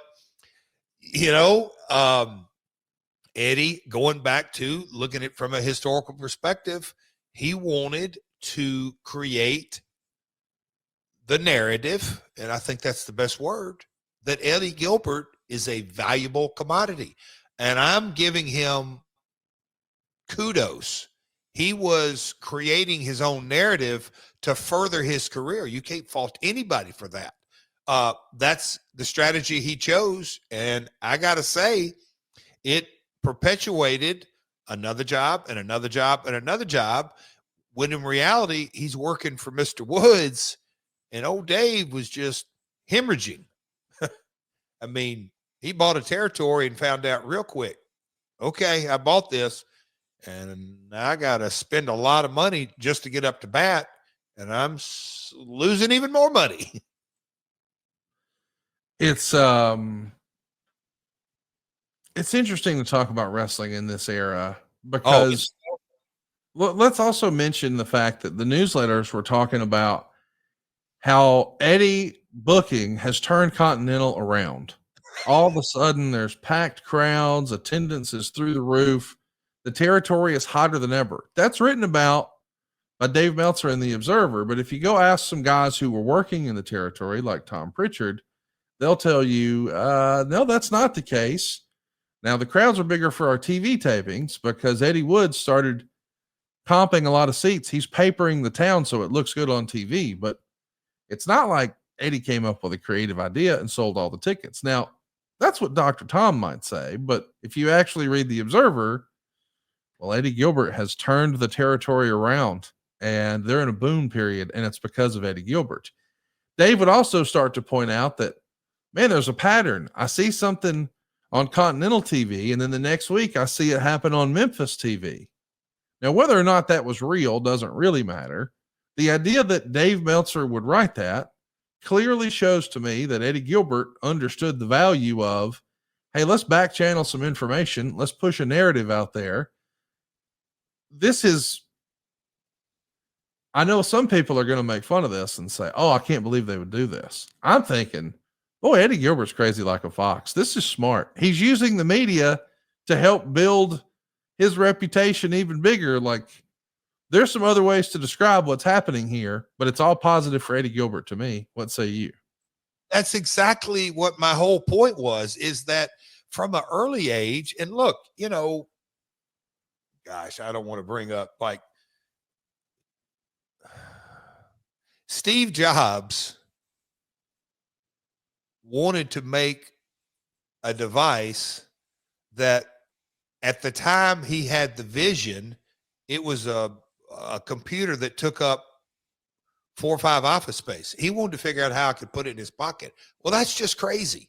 Well, Eddie Gilbert, and there's others out there, but he broke in and said, I'm going to manipulate these quote unquote smart marks that are not in the business, but I'm going to leverage them to create a PR groundswell on folks that it's just, I mean, it's the insider critics, if you will, and hats off. You just said crazy like a fox. That's funny. But yeah, Eddie wanted to do this way back. Yeah, I mean, look, when you do all this, you still have to create content to create revenue, but to get in a position, hats off to Eddie. I mean, look what he did. How can you not just be in awe of what he does? By the way, one of the things he does in Continental is he decides he wants to call it the Continental Wrestling Federation as opposed to the Universal Wrestling Federation. He's going to have the guys wear tuxedos on commentary, just like they did in the UWF. They're going to start running multiple shows a night, and they're going to expand their territory. So they are trying to make an investment and make a run, and it lasts 5 months. David Woods, so you'll know, he's not some just fly-by-night promoter. David Woods was a TV guy in Montgomery and knew the TV business, knew the syndication business. That's how he operated. He was a TV guy. So he needed a wrestling guy to figure out how to write TV and put butts in seats. So they came into this relationship with all kind of aspirations. It's the capital that Dave didn't have super deep pockets, and B, again, and David Woods and Eddie Gilbert, just like, I mean, Watts, Von Erich, Jarrett, Lawler, Graham's, Crockett's, Don Owen, Shire, all the territory promoters. Oh no, you can't take this thing national. Oh bullshit. It's called cable TV. You know, these guys at a time were trying to launch a regional business into a bigger regional business through syndication with not deep pockets. Vince was at this point 4 years in front of them, and 3 WrestleManias and a lot more cash behind him and bigger markets, obviously. Did I mention that he also brings Paul Heyman down to be his assistant booker to Continental? It's so fascinating to see how this all just evolves and grows, and everybody's 1 degree separated. It's pretty crazy to think that here's Paul Heyman and Continental in Alabama. Let's talk about the Observer here. It's from September of 88. So major news here just in. Eddie Gilbert was hospitalized this past week with a ruptured disc and severe nerve damage in the shoulder and neck area, plus bone spurs and bone chips in his C5 and C6 vertebrae in his neck, which is fusing together. Doctors recommend surgery, which most likely would have ended his wrestling career, but he'll be undergoing physical therapy and will be out of action for at least 2 months. Boy, that's awfully specific for a dirt sheet writer to have all that information, isn't it? It's the best, man. It is the absolute best. And when that you just showed that photo of Paulie and Eddie, and what, a year before this, Paulie was in Memphis with Lawler and Idol, and I think his next stop was down there. And look, those 2 guys had a working relationship over into WCW, you know, really to the day Eddie died. And so you just kind of look at, and look, Paul, no secret, brilliant mind. And he started as a photographer and in the newsletters. So you said something early on this podcast that I peripherally thought of, but what if Eddie had not passed away? Right. Where would his fingerprints and handprints, and you just kind of, and all of it. I mean, I'm even thinking into the TNA days and just on and on and on. Yeah. It's super interesting to think about. Let's talk about it. This is the following week, and this is from Matt Watch. I guess it's 2 weeks later. Eddie Gilbert out as the CWF booker. Dangerously Missy Doug Gilbert also depart. Others expected to follow. That's the Matt Watch cover story from September 26, 1998, or 1988, rather. And it's written here in a stunning move. Eddie Gilbert ended a 6-month stint as the Continental Wrestling Federation Thursday afternoon. Sources close to Gilbert say he resigned. Promotion insiders tell Matt Watch that Gilbert was fired. The Gilbert departure came after a month of internal squabbling and only 11 days prior to the CWF's Road to Birmingham Supercard. Gilbert's wife, Missy Hyatt, his brother Doug, and the manager, Paulie Dangerously, have all left the CWF, and a number of wrestlers that Gilbert recruited to the CWF are expected to follow suit. Already, Chris Adams, Bob Orton Jr., and Bam Bam Bigelow have withdrawn from Monday night's Road to Birmingham. Wrestling observers predict the CWF cannot salvage enough of a tournament to justify a $20 charge for the first 2 ringside rows.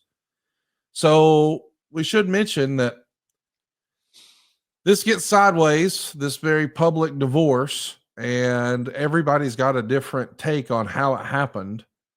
The personnel believed that Gilbert was growing the CWF too fast, and I guess they issued 34 paychecks, and management would have preferred that be like 16 or 20, so there's too many talents. And from the Road to Birmingham standpoint, the officials were in agreement that a supercard should be promoted, but maybe not this soon. And the prices for this Boutwell Auditorium show, this super show they were planning, were just too high. A number of wrestlers have been saying that they're getting what they feel like are abnormally low checks.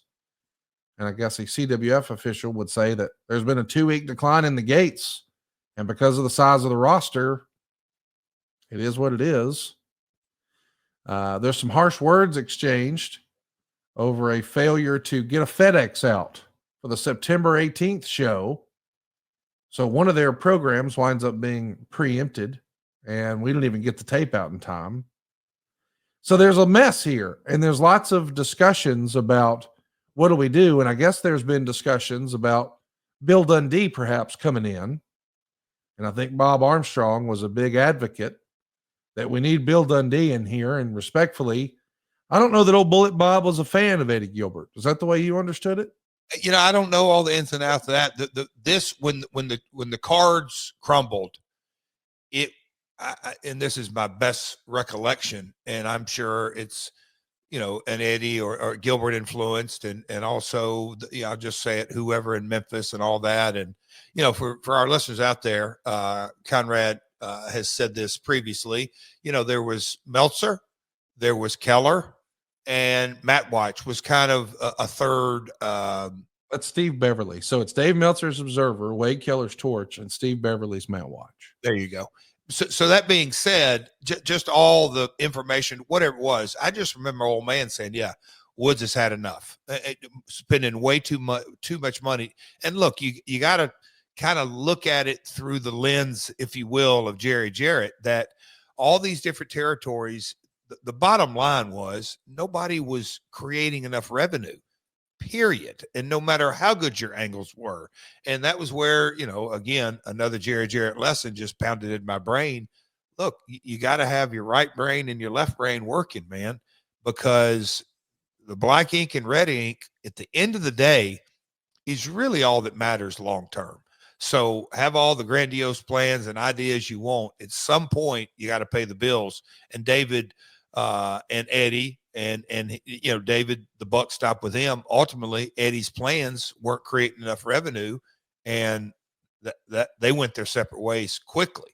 Now, I don't know where it came from that Bob wasn't a fan of Eddie. I think more importantly was Bob, whoever, weigh in, and I think, did Bob still have some ownership there? And I know that was kind of his home territory. At the end of the day, Bob lived in that territory and would always be used as a talent. And so he sided with survival, no talent. He wanted the talent, the towns to survive. Man, this thing gets sideways with David Woods, who, by the way, is a big time player in Montgomery, Alabama. Still is. I think just last year he sold the TV station, Jeff, for like $26 million. No way.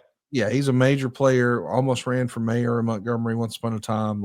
Yeah. A well-to-do, smart fellow. I'm saying that respectfully to say, and I mean this with peace and love, he wasn't a wrestling mark. He's a business guy. That's all he was. Yes. And so he's not a guy who's like, I just want to be involved in the wrestling. That's not him. He's like, hey, man, here's an opportunity to make money. Now, I know we just said he bought make-believe fake territory. He's a legitimate businessman who did not know that, but he also felt like, I got the fucking TV station. How hard can it be? If this is what they need to make it successful, I'm already halfway there. It's a line item to him. It's a line item. Yeah. So here's a way to sell tickets off my TV show. I'm in. Let's do it. Why not? As with a lot of cases in wrestling, a wrestler found a way to fuck it up. And what happens is he is going to say that he's not able to work. I'm talking about Eddie Gilbert, and he's going to miss a lot of Continental shows because he's got a nagging shoulder injury, and he says he can't work. No big deal. We get it. This is also happening at the time when they're saying, hey, maybe we got too many guys on the roster. We're paying too many people. Hey, maybe we shouldn't be flying on all this talent and running this big show for this road to Birmingham thing at Boutwell. We need to keep our costs low. And Eddie Gilbert has a disagreement about pretty much everything that you can have an agreement on, the things I laid out and more with David Woods. And it became a I quit, you're fired scenario. And the way that happened, as I understand it, is it all comes to a head when it's revealed that not only did Eddie sit out these Continental shows because he was too hurt to work, he went and worked a show for his dad against gentleman Chris Adams. And even Chris Adams, who was interviewed afterwards, said he could tell as soon as he locked up with Eddie that Eddie should not have been in a ring. He was legitimately hurt, but he still powered through and wrestled this show that wasn't Continental, where he had been paid to work, but wasn't working because he was hurt. David Woods takes this personally.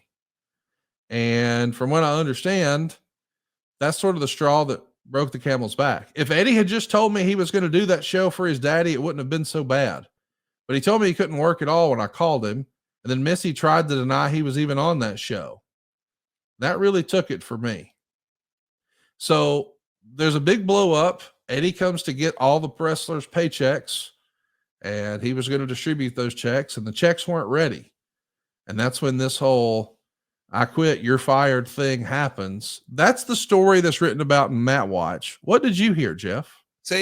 Well, here's the thing that jumped off me, because I don't have any firsthand knowledge. Again, this is a different thing. And I think Tommy was booking, or had a lot to do with Kansas City territory, who was on its last legs.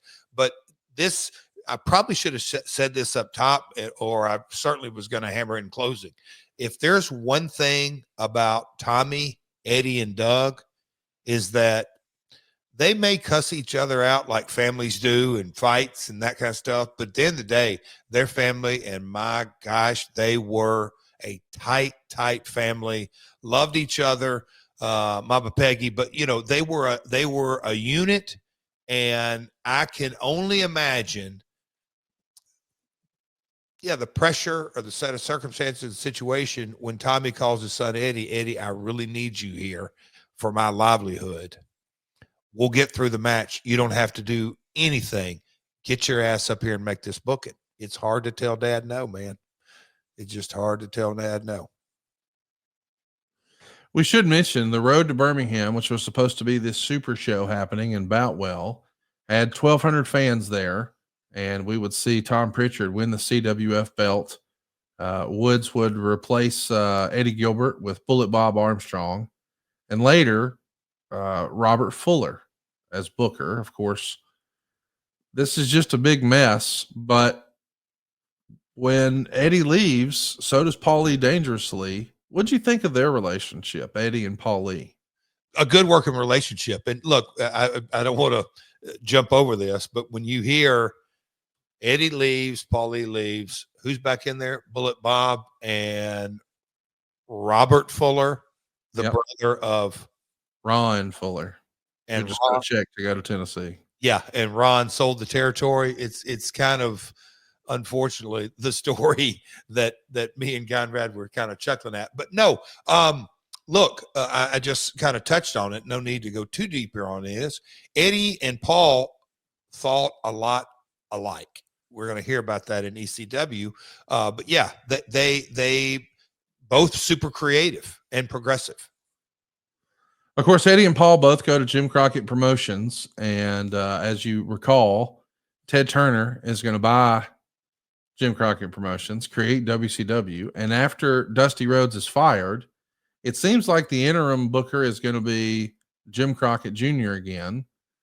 And he's going to take a liking to Eddie and start pushing him as a baby face. And maybe there's a catalyst for Ricky Steamboat's return. I know that behind the scenes, he had some champions there.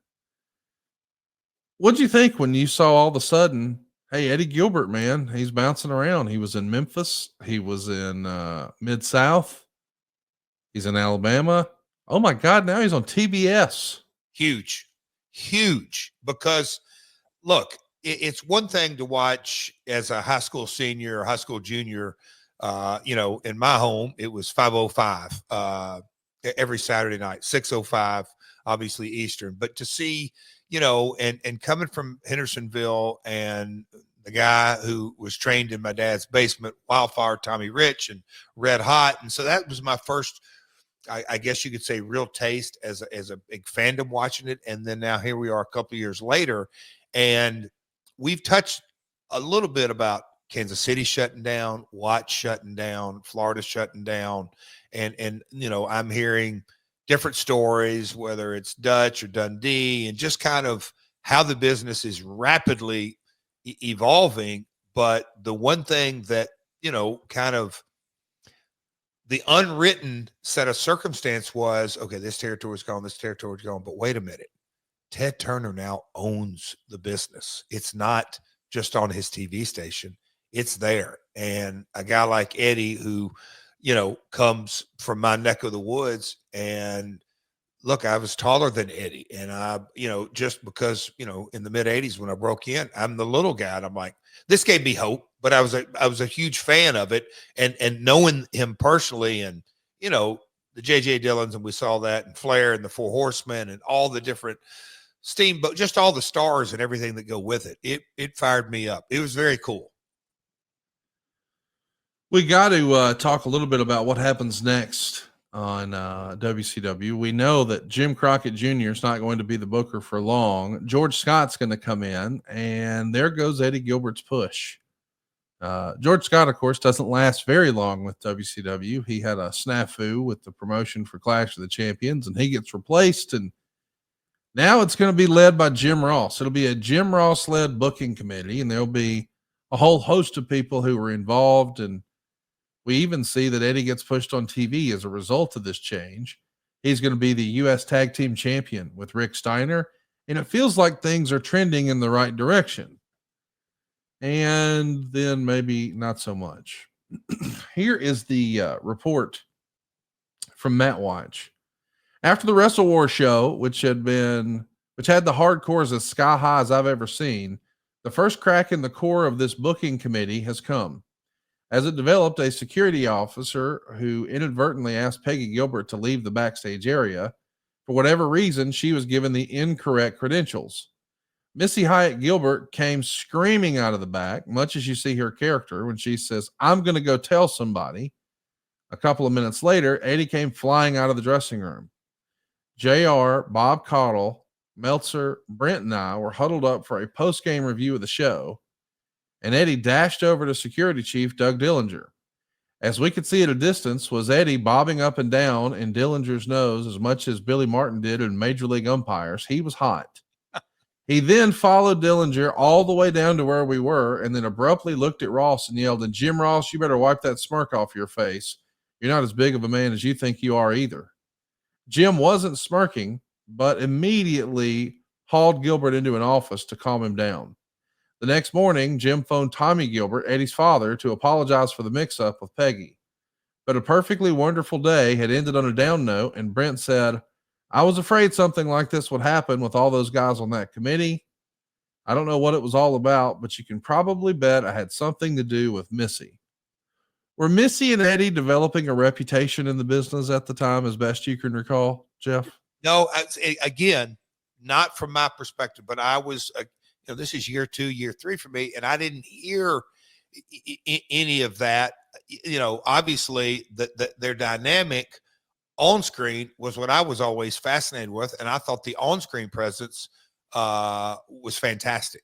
But I was not privy to any of that kind of stuff. And at the end of the day, even back then, the wrestling business, blow ups here, blow ups there, it happened all the time. There's backstory to all of it, but no, I never, none of that really came across my desk, if you will. It's fascinating to me too that Dave Meltzer never wrote about this, but when the story is retold, he's there for all of it. So he witnessed this. Maybe he thought he wasn't supposed to write about it, but either way, Steve Beverly did. Yes. But what does yes mean, Jeff? Yeah, just it's understanding what the newsletters are about. I'm going to write what I want to write if it benefits more clicks and whatever it may be. They're running a business just like no matter if whatever it may be. If you're running a business, you're worried about your bottom line, not your, even if you're a fringe business, you're still worried about your bottom line. By August, Ric Flair is running the booking committee. He's going to replace Eddie Gilbert with Jim Cornette. Maybe this outburst and Eddie showing his ass like this had something to do with it. Did you ever hear that Eddie had a reputation as a hothead? Oh, he could run hot. Yes. I mean, he, no doubt he would admit that. I mean, he absolutely would admit high strung, high temper, whatever it may be, passionate, however you want to gloss it. He would admit that for sure. There's something that's written about that you and I have never talked about, and I don't think it's been talked about all that much at all, but I want to bring it up to you now. Here it is. After Eddie's removal from the committee, he's basically a preliminary level babyface for the rest of his run in WCW. Before we get to how that run ends, though, there's something curious that pops up in the newsletters, mostly Matt Watch, but also a little bit in the Observer, around the end of 89 and beginning of 1990. As the story goes, Paul Heyman and Eddie Gilbert, despite being Eddie signed to WCW, were attempting to put together a consortium of the remaining territories as well as the major independent promotions, with the idea of pooling resources and getting shared television distribution. According to Matt Watch, Paul even had a conversation with Lawler about getting Memphis involved at an indie show they both worked on. There were red flags in the reporting, like Eddie somehow getting the Continental time slots from David Woods after they folded, which never happened and wasn't even possible since those deals were all in Ron West's name and he started his own promotion. But do you remember hearing about this, that perhaps Eddie and Paul Heyman were trying to put together a super indie show? And this, I mean, no, I didn't hear that, but this is, you can look at Super Clash, you know, Lawler versus Von Erich, me versus Eric Embry, you know, that whole card. Is that three promotions coming together, or was that really a super indie show? You know, so no, I never heard, doesn't surprise me, but I never heard that back in the day. Jeff, let's get yourself in trouble. What'd you consider the first All In? Well, knowing that, because I didn't know, I was asked to walk Nick Aldis to the ring, and me being the wrestling guy, I went, boy, Ring of Honor's doing, you know, I'd heard little bits and pieces about Tony Khan and there's going to be surprises, but I didn't have any insider information, just bits and pieces. But Rey Mysterio showing up and Jericho and just those kind of the pieces of the puzzle. But the infrastructure of Ring of Honor was, okay, this is really a Ring of Honor show. But man, oh man, it's promoted in a really cool independent vibe way. That was, so what was your question? Was it an independent show? I just asked, what was it? Well, I want to make sure I'm answering your question. Well, you were saying a minute ago, if it's three promotions getting together, is it really an indie? Do you consider the first All In an indie show, or was it a Ring of Honor show? I think a Ring of Honor show. Okay. You getting into trouble? Just wanted you to say that right on camera here.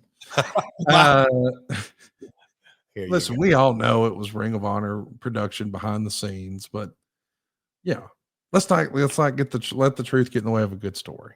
No, I got you. Cody and the Young Bucks bet on themselves and go bet their personal money that it will be successful, and it was.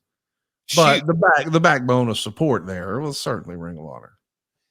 Were they still under contract to Ring of Honor? Yes. Okay, that was.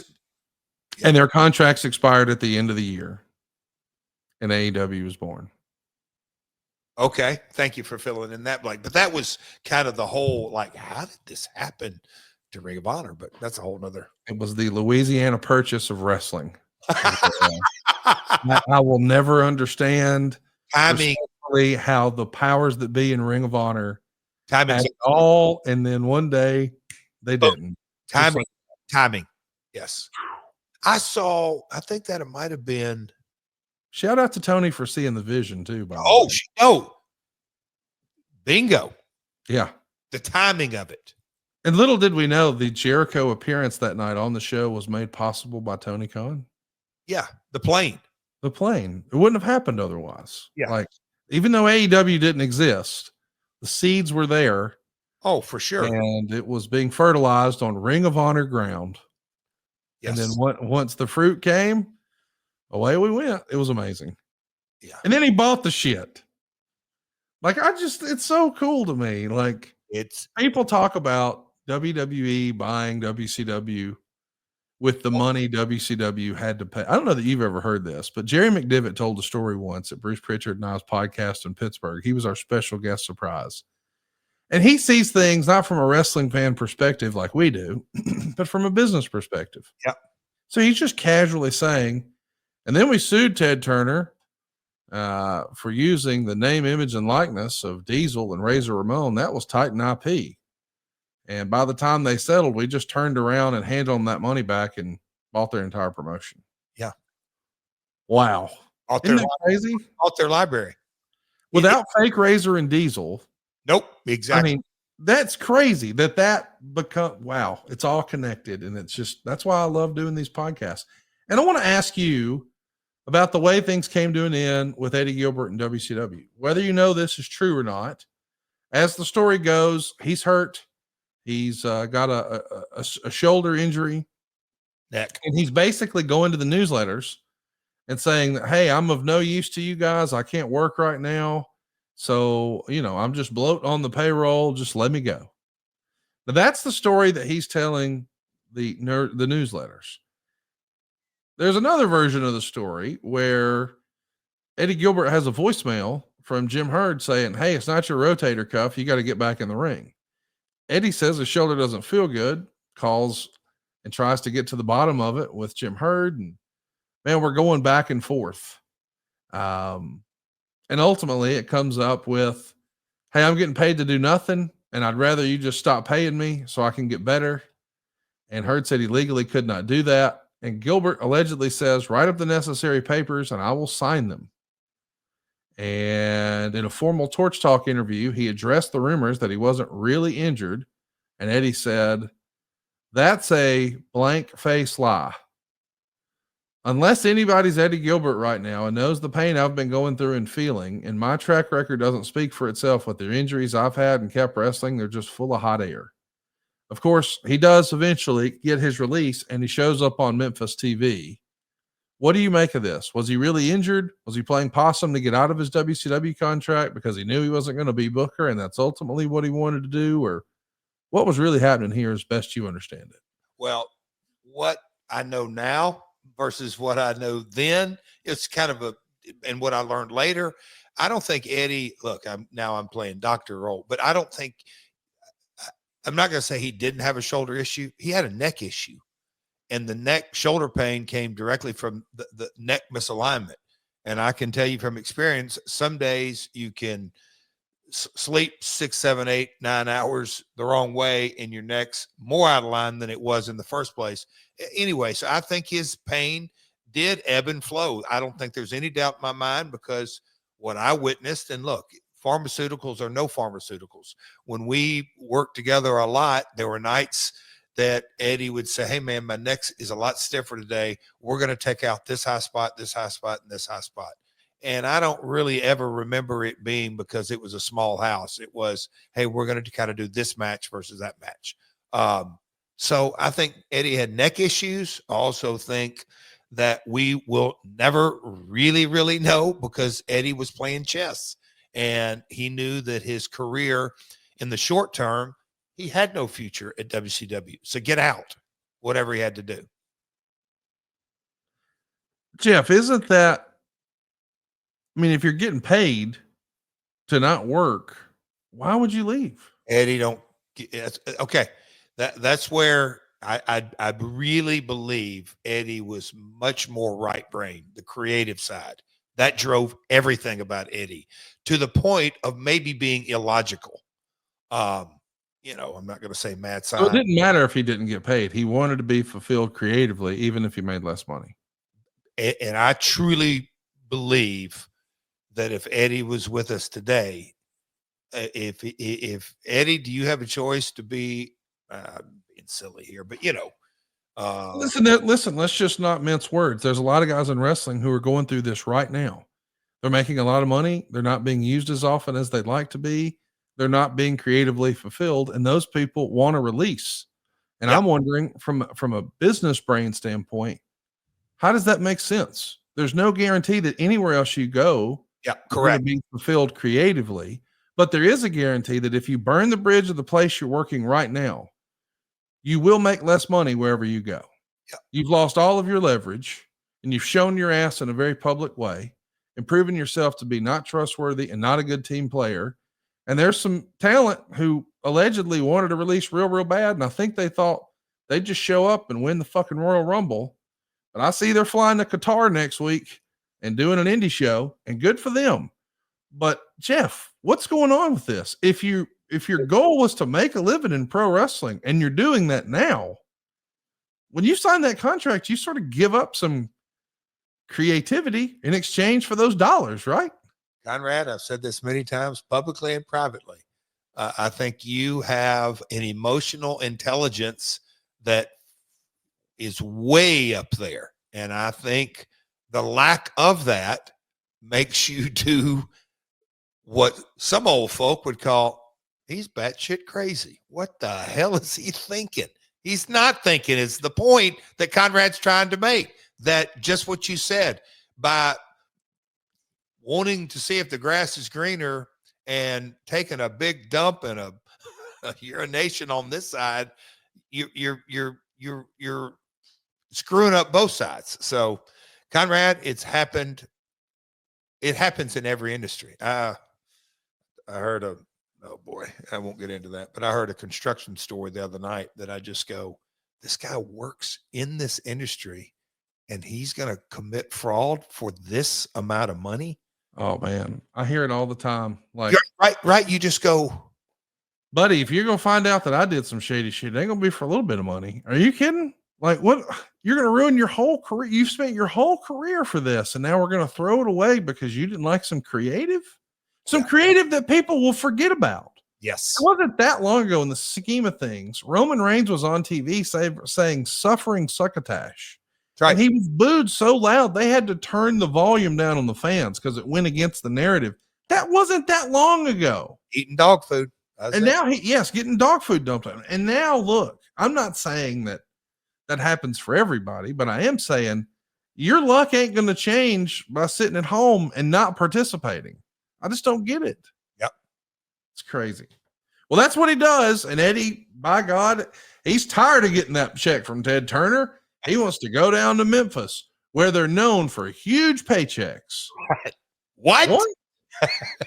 And now he's not. So he's injured, and he was on Turner Medical and a Turner paycheck. Now he's got figure it out at the docks in the box. And as Dutch said, hell, Jerry, some of us ain't even on food. That's the territory we're just dying to get to, and we're here. But when you see him come back, you got to be like, hey, man, this guy's been on TV. He's been around the horn. I can learn from that guy. Maybe I can learn what to do, but I can also maybe learn what not to do, right? Buddy, I wasn't thinking about what not to do. Eddie could talk. He could work. He, to me, full of energy. He was a veteran because at this time, Conrad, Lawler was the vet and Dundee was, but look, there was a lot, we were in this era that, let me go kind of through the names. Scott Steiner came in as a young guy, went to WCW. Mick Foley, young guy, went to WCW. I could go through Steve Austin, WCW, Undertaker, WCW, Soul Taker, WCW. You just kind of take of 87, 88, 89, 90. This is where in the time frame 91, guys would come in, and if they were good at all, they were gone. It was just that simple. And so Eddie Gilbert coming from WC to us, and it's his home territory, and he's got a history here, and Doug's going to be a part of it. Oh, man, I loved it. Attendance and gate figures for this period are very inconsistent and incomplete with what we find online. But according to the Observer, Memphis had some pretty strong crowds throughout August, about 2,000 being on the floor. There's back-to-back weeks where there's about 3,500 fans in attendance. Do you remember overall when Eddie was a little more involved creatively that there was an uptick? Or is that just the narrative he's pushing the newsletters? What I remember is the spot shows we worked, Eddie Marlin, Buddy Wayne, the spot show promoters, and Eddie Gilbert agreed to work them all. They were definitely up because Gilbert, that name had been in the territory for years. And so the spot shows were up. Again, this is the Dallas and Tennessee era, different names, different all this. And so business was hard because old man was putting a lot of time and energy into Dallas, in the Sportatorium, into that whole initiative. And so Memphis was what it was, and Lawler was managing that, and it was tough. But the Dallas thing was coming to, and I think this is one of the times it's coming to an end. Eric Embry was a part of it. So we had good talent. It was a different time, but I remember the spot shows being up. I can't say the Loop was consistently up, but it certainly was a better time to work in the territory. I want to spend a little bit of time talking about, now that Eddie's back and he's getting involved a little more creatively, he's going to get involved physically.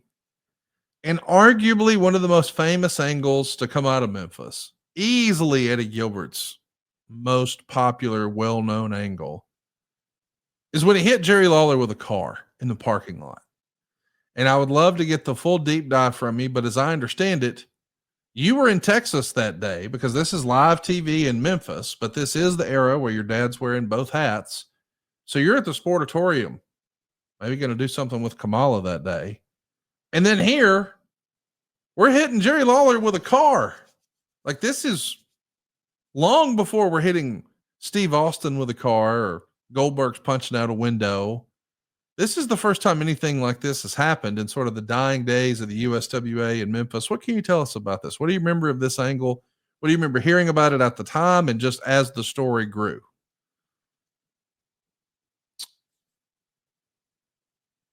Like, in today's world, I mean, there is zero chance this would get even off the creative room's idea. But different era. Lawler not only is the top babyface, he is the part owner. So he was the decision maker. But the liability that he put himself in as the top talent is just, I mean, you talk about a guy with a huge set of balls, but it goes to the DNA, to me, of really who Jerry Lawler is, in that he's part genius. His artistic ability is just incredible. His passion and love for the business, it goes far, far, far beyond him pulling the strap down and the miles that he made and, the Monday Night Raw announcer. But he's going to come up with a program and an angle with Eddie Gilbert and go out and say, all right, you've got this Ford Taurus. Let me look at it and this and that. And if I'm standing right here, and they lay this angle out, because I've heard this version from Eddie. Obviously, I was in Dallas, but I heard it from Eddie Marlin, my grandfather. I heard it from Lawler. I heard it from Gilbert. I heard it from multiple people. And the thing that is the most consistent was, even Dougie and me used to laugh about all this, is that these two guys, both mad scientists, both agree to, okay, we're going to argue and we're going to spill out, and Eddie Gilbert's going to quit or whatever it was. And I'm going to get in the car, and Lawler and Eddie Marlin are going to stand there and, hey, Eddie, you back up. And as you get about 15 feet away from me, and then ease up about 10, and you're going, and let Eddie Marlin step out of the way. And then don't smash the gas on, but give it enough speed so I can bounce off your hood into the parking lot, because I'll roll and I'll take a bump. I'll already be heading that direction. Well, Eddie is not a stunt driver. Jerry Lawler may think he's a stunt man. He's not really a stunt man. And to do this in the parking lot of a television station. Yes. It's not on set. It's literally 100 feet where they do the 7 a.m., 8 a.m., 9 a.m., noon, 4 p.m., 5 p.m., 6 p.m., and 10 o'clock news to this day. This is where they do it. And he literally hits him so hard that Lawler didn't just bounce on the hood. He bounced on the windshield, and down he goes. And the cops are called because I don't want to say they thought it was real. It was real. Yes.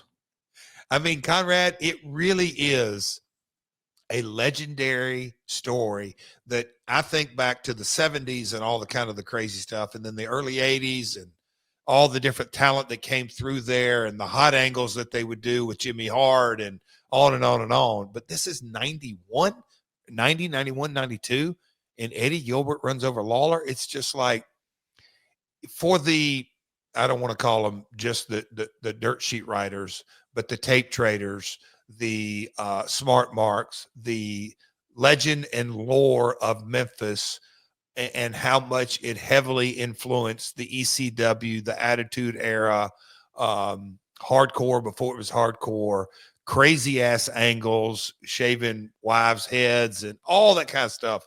When you really think about Memphis, I think the modern day fan will almost always gravitate as one of their top 5 stories. Yeah, Eddie Gilbert ran over Lawler in the parking lot with a car for real.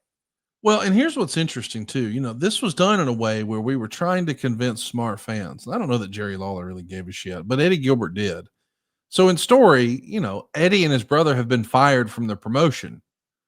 And so then they're going to, after they've been fired, run down the guy who fired them, the guy who we all know really runs the promotion, Jerry the King Lawler. And then it's so real and it's so convincing that allegedly Jerry has to go on TV and cut a promo, basically forgiving Eddie for hitting him.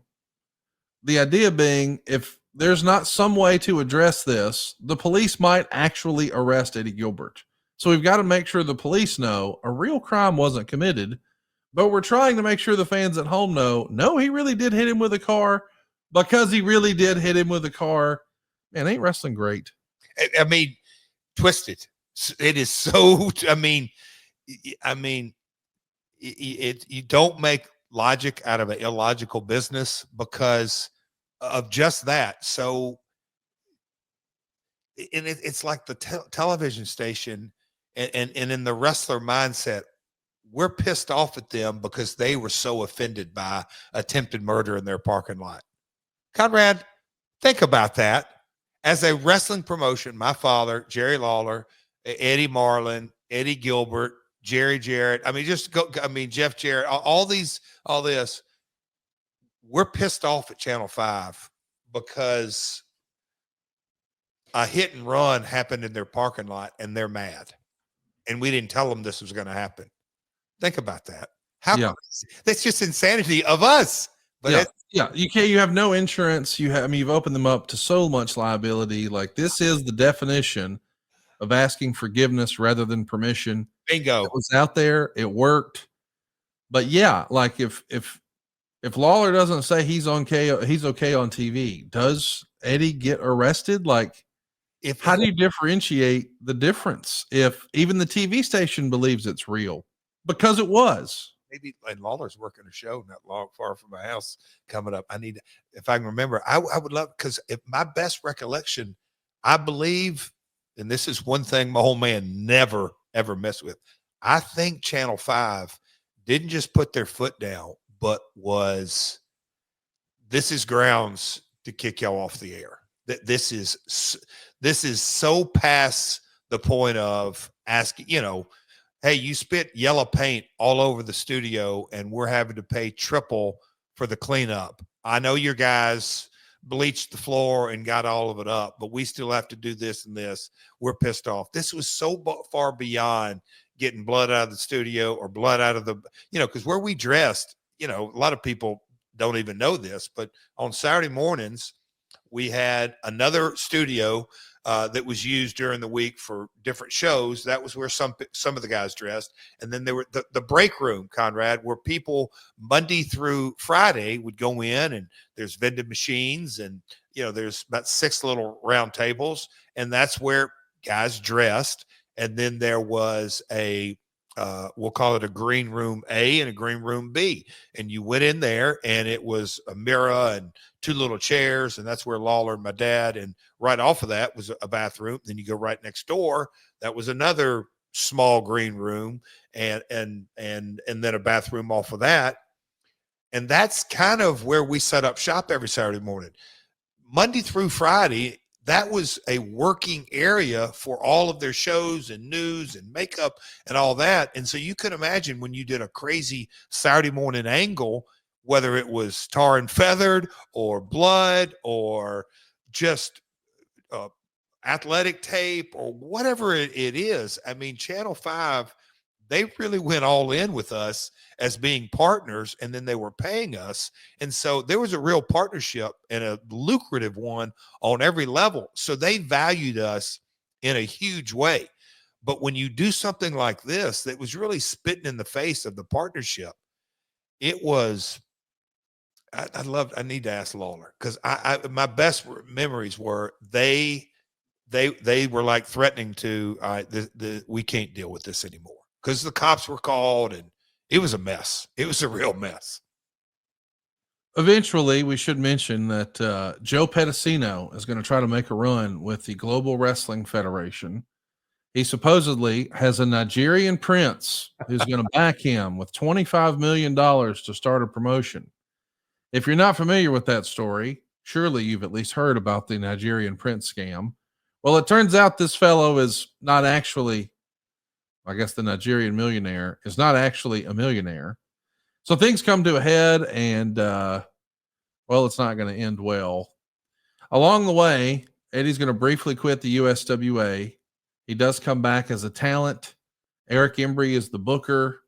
And there's lots of speculation through the years that maybe when Eddie was trying to use the newsletters to guilt Jim Herd into giving him a release, maybe he wasn't really doing that to go to Memphis. Maybe he was doing that because Pedicino had looped him in, and he thought, hey, man, maybe I'll have this millionaire backer. There's going to be the Global Wrestling Federation. Maybe I get to be the booker. That actually makes more sense than I'm quitting to go to Memphis. But yes, the Nigerian prince scam, that's an oldie. Yes, that's not going to be real. Yeah, but you're jumping to, and because we're kind of getting down to the very, very end, that all because not necessarily the Nigerian, but the connection between Pedicino, I'll just kind of call it I'm not saying Joe by any stretch was an insider, but he was came from the TV world, very successful, but still kind of on the fringe of people in the business that operated heavily in that newsletter world. It also shows, we've been able to discover this in years past, Eddie would actually get onto CompuServe, use an alias, and start soliciting feedback about Global. And we've heard that other guys, I mean, I don't think it's a secret, Paul Heyman did this. Even Tony Khan used to be a user of these message boards and create threads and like the dialogue. And I mean, there's been whispers that even AEW today, they look at feedback on social media and feedback on Cage Match. I don't know that. Nobody's ever told me that, but that's certainly the narrative that's out there. And Eddie Gilbert may have been the first guy doing that, Jeff. Don't you think? Well, I believe because WCW Live, I remember, and I'm going to bring this back home here. I'm going to land this plane, hopefully. I remember sitting down at my very first Nitro when I jumped after the China match. And I did WCW Live that night, and it was real real-time feedback, if you will, callers and this and that. I was always like, wow, this is fantastic. And so I got to know, obviously, that's where me and JB became buds, but Bob Ryder. And then I had done the AOL chat. I remember having my first modem in my small office in my condo and just kind of getting in a little bit in the AOL wrestling boards and understanding that a little bit. But then Bob kind of gave me, I guess you could say, the tutorial. And then ever since, always wanted, my dad would sit me down and, hey, man, there's so many different barometers that add as many barometers as you can into your snapshot, merch, just you name it, TV ratings, shows, spot shows, angles, just use every metric barometer you possibly can. But Bob Ryder is the first guy who told me about different guys, and he knew obviously Heyman, he knew Eddie Gilbert, Bob gave me the tutorial on guys in the industry, and he named Eddie as one of them. Let's talk a little bit about that use of the newsletters. You know, we mentioned that Eddie, for whatever reason, was one of the first guys to really, for lack of a better word, manipulate the narrative that existed in the newsletters. But there's a couple other guys in this period we see do it as well. Paul Heyman, who we know is running mates with Eddie Gilbert, so that's not a surprise, and Terry Taylor. Just as a fan, I can read those old torches and observers and see, oh, well, he's talking directly to Eddie, directly to Paul, or directly to Terry. Did everybody in the industry know that back then, or only with the benefit of hindsight? I just learned that you said that about Terry Taylor. To this day, I didn't know that. That's crazy. Oh, man. You go read the observers, and he's writing about Terry Taylor when he's not a regular on TV and not getting a push, that this guy's the next Ric Flair. They just don't know what they got. They just don't know what they're doing with Terry Taylor. And he's on the fence. Is he going? Is he staying? Some of it was almost written from first person perspective. So you could just read it and be like, oh, well, there's no way. Like the report that Dave had about he's going to need surgery. It'll be between his C5 and his C6. And he blah, blah, blah. When you go to all those details, it's like, come on, man.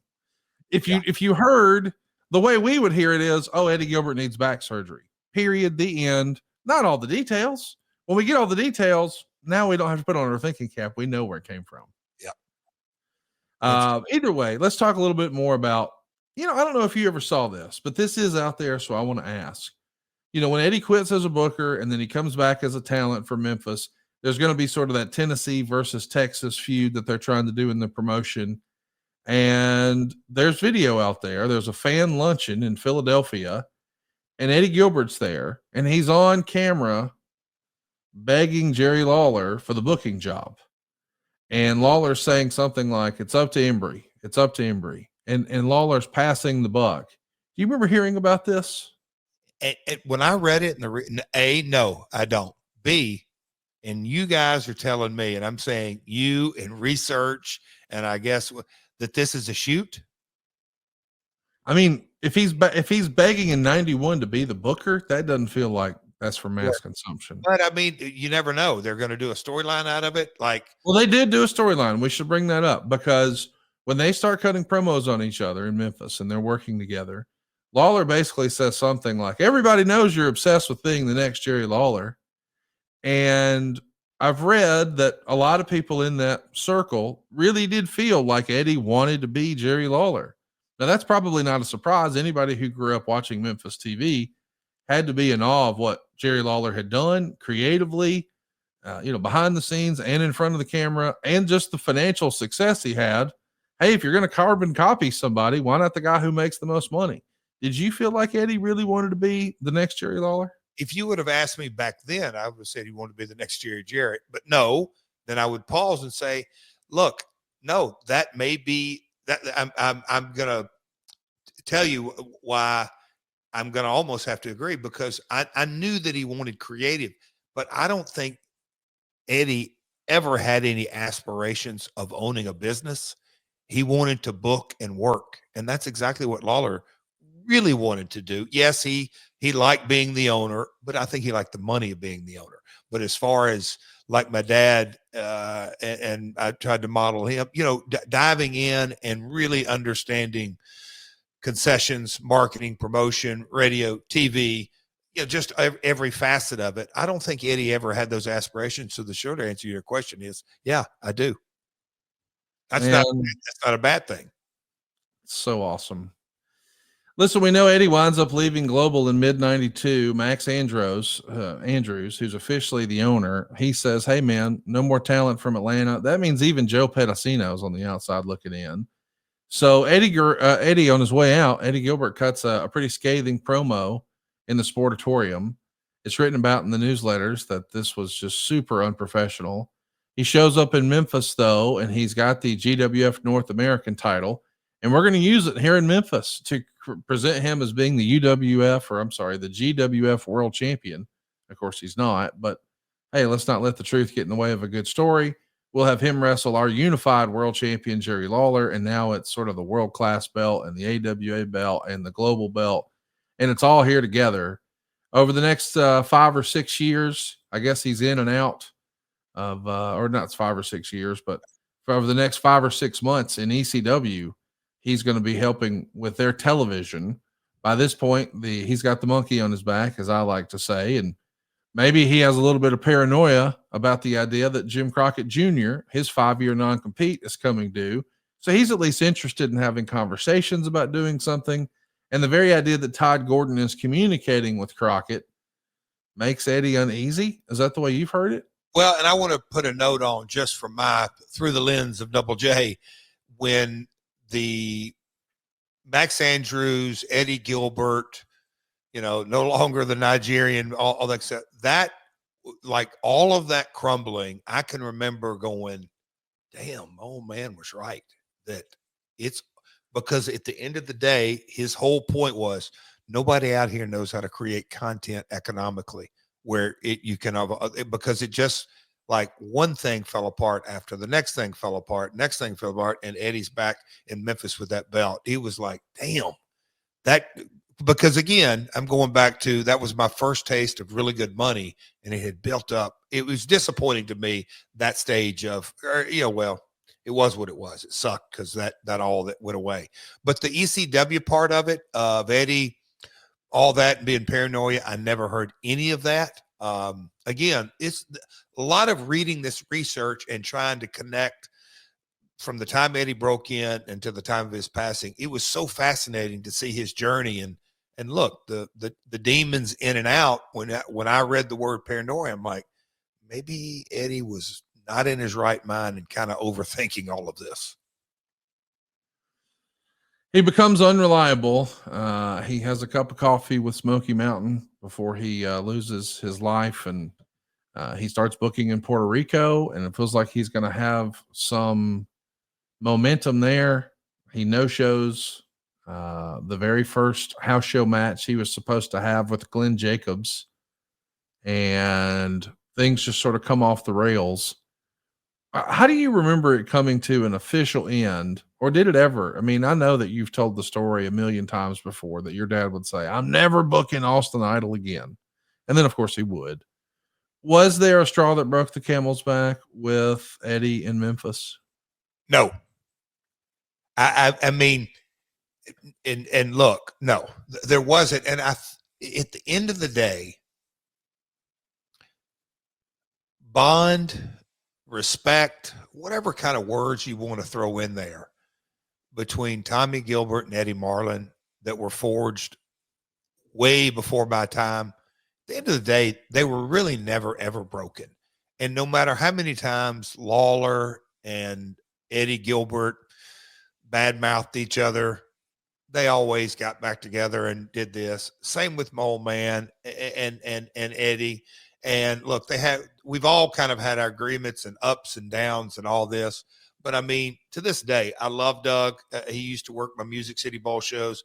I'd get him a room or tickets to the game or whatever I could do. It's just, we've all kind of been through our ups and downs. The tragedy, truly,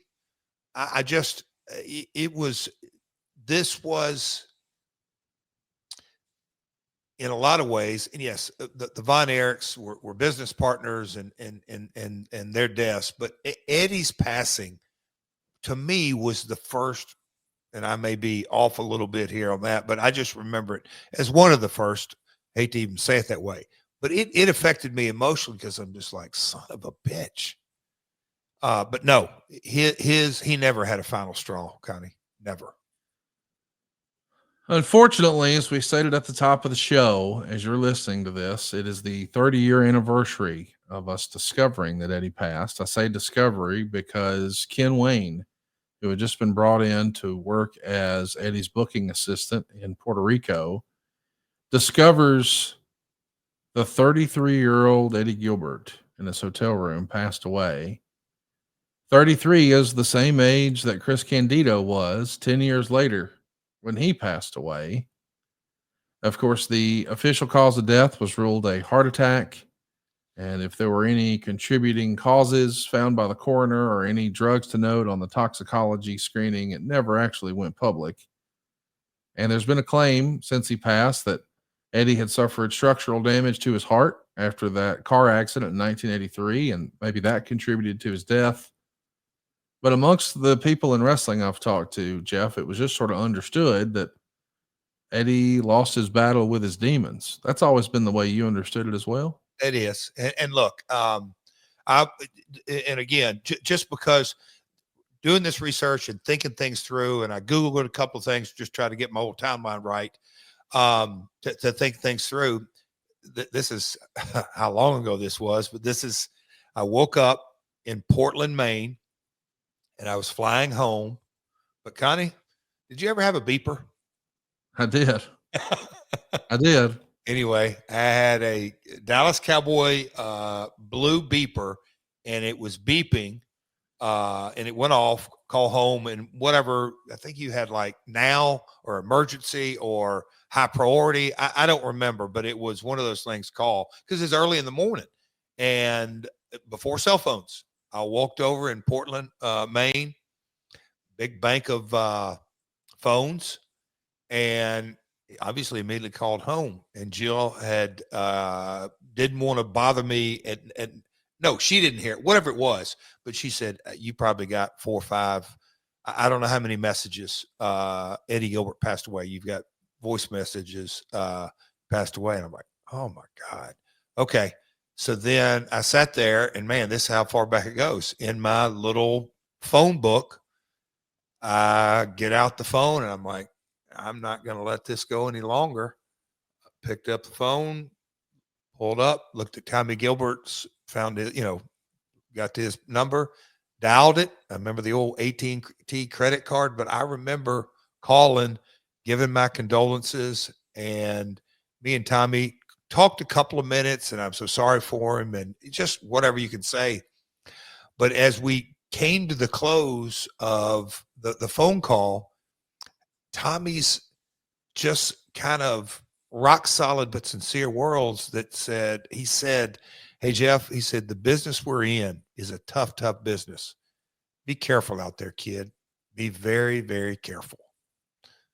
And that was it. But I'll never forget how he said it.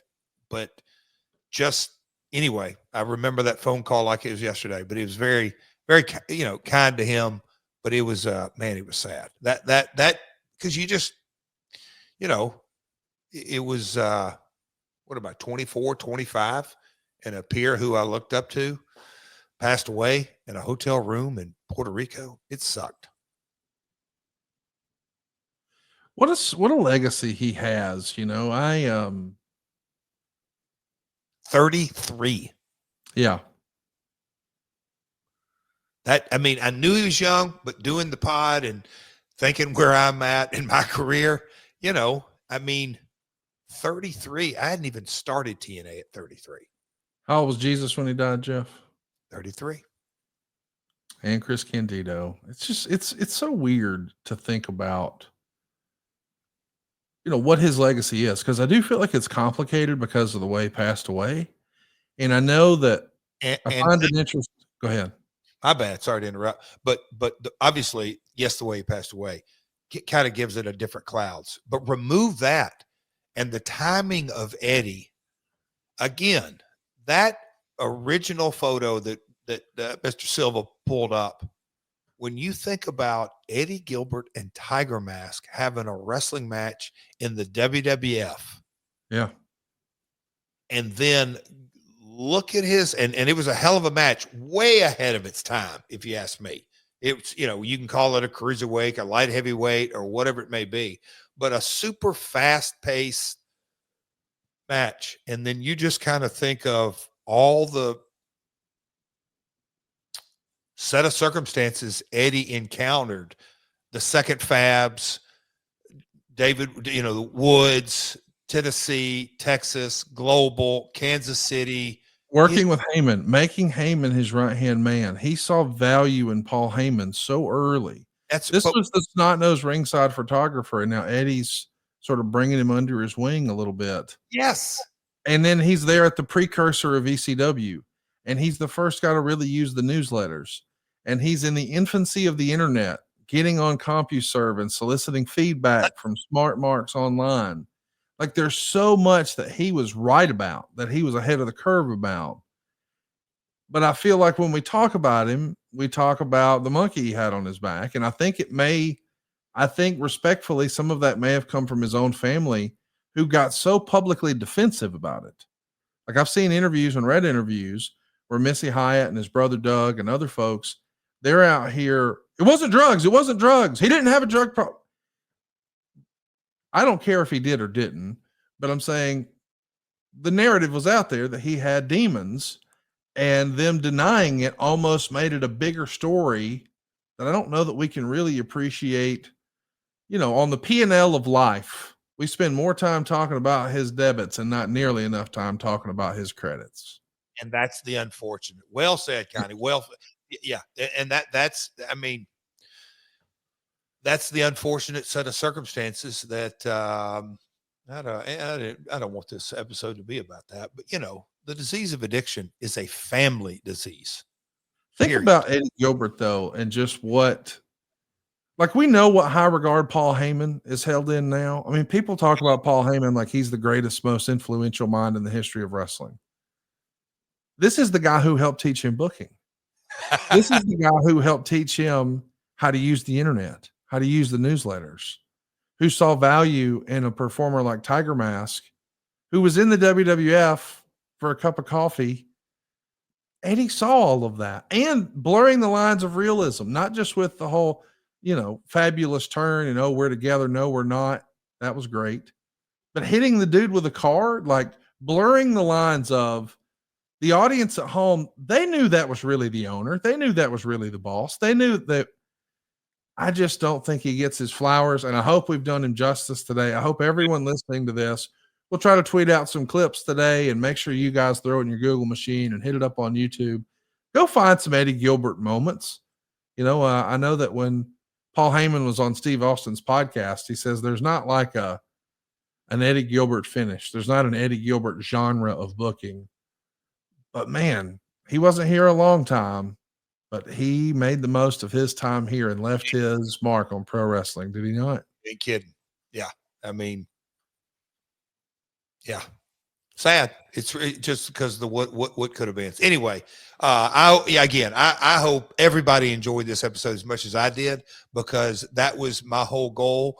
However many it was a couple of weeks ago or a month, whatever. I'm just like, man, an episode on Eddie, because innately when I hear the name Eddie Gilbert, I know the last 3 hours, what we talked about. I know his contributions. I know how ahead of the curve, or how he looked at things differently, kind of the innovations, the mindset.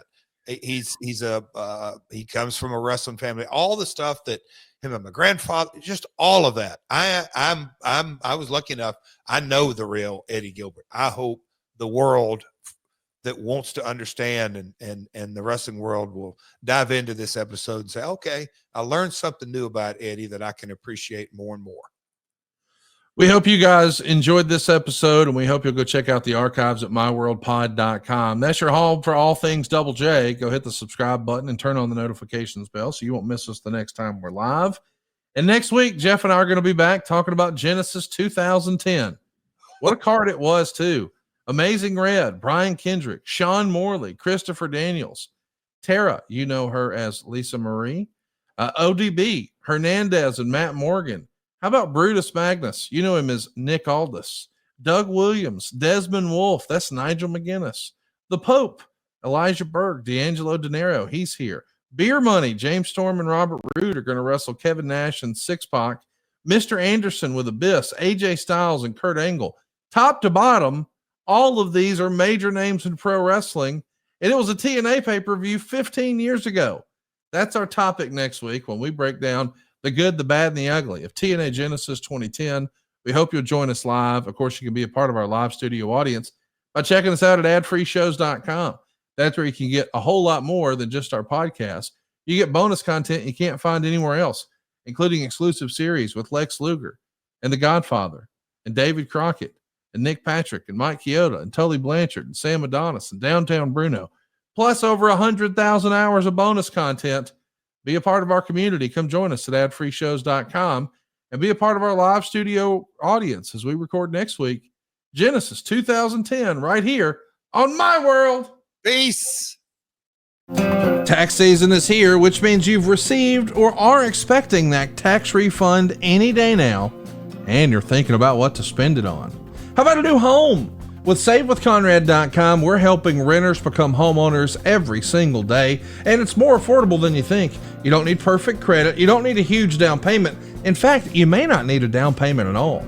At SaveWithConrad.com, we take the stress out of the home buying process. We'll determine your buying power. We'll even help you find a realtor. And unlike the banks, we don't say no. We say not yet, but here's how. So if you're not ready right now, we'll get you on a plan to be ready. Stop throwing your money away, paying someone else's mortgage with your rent, and start the path towards owning your own home today at SaveWithConrad.com. NMLS number 2129, equal housing lender. SaveWithConrad.com.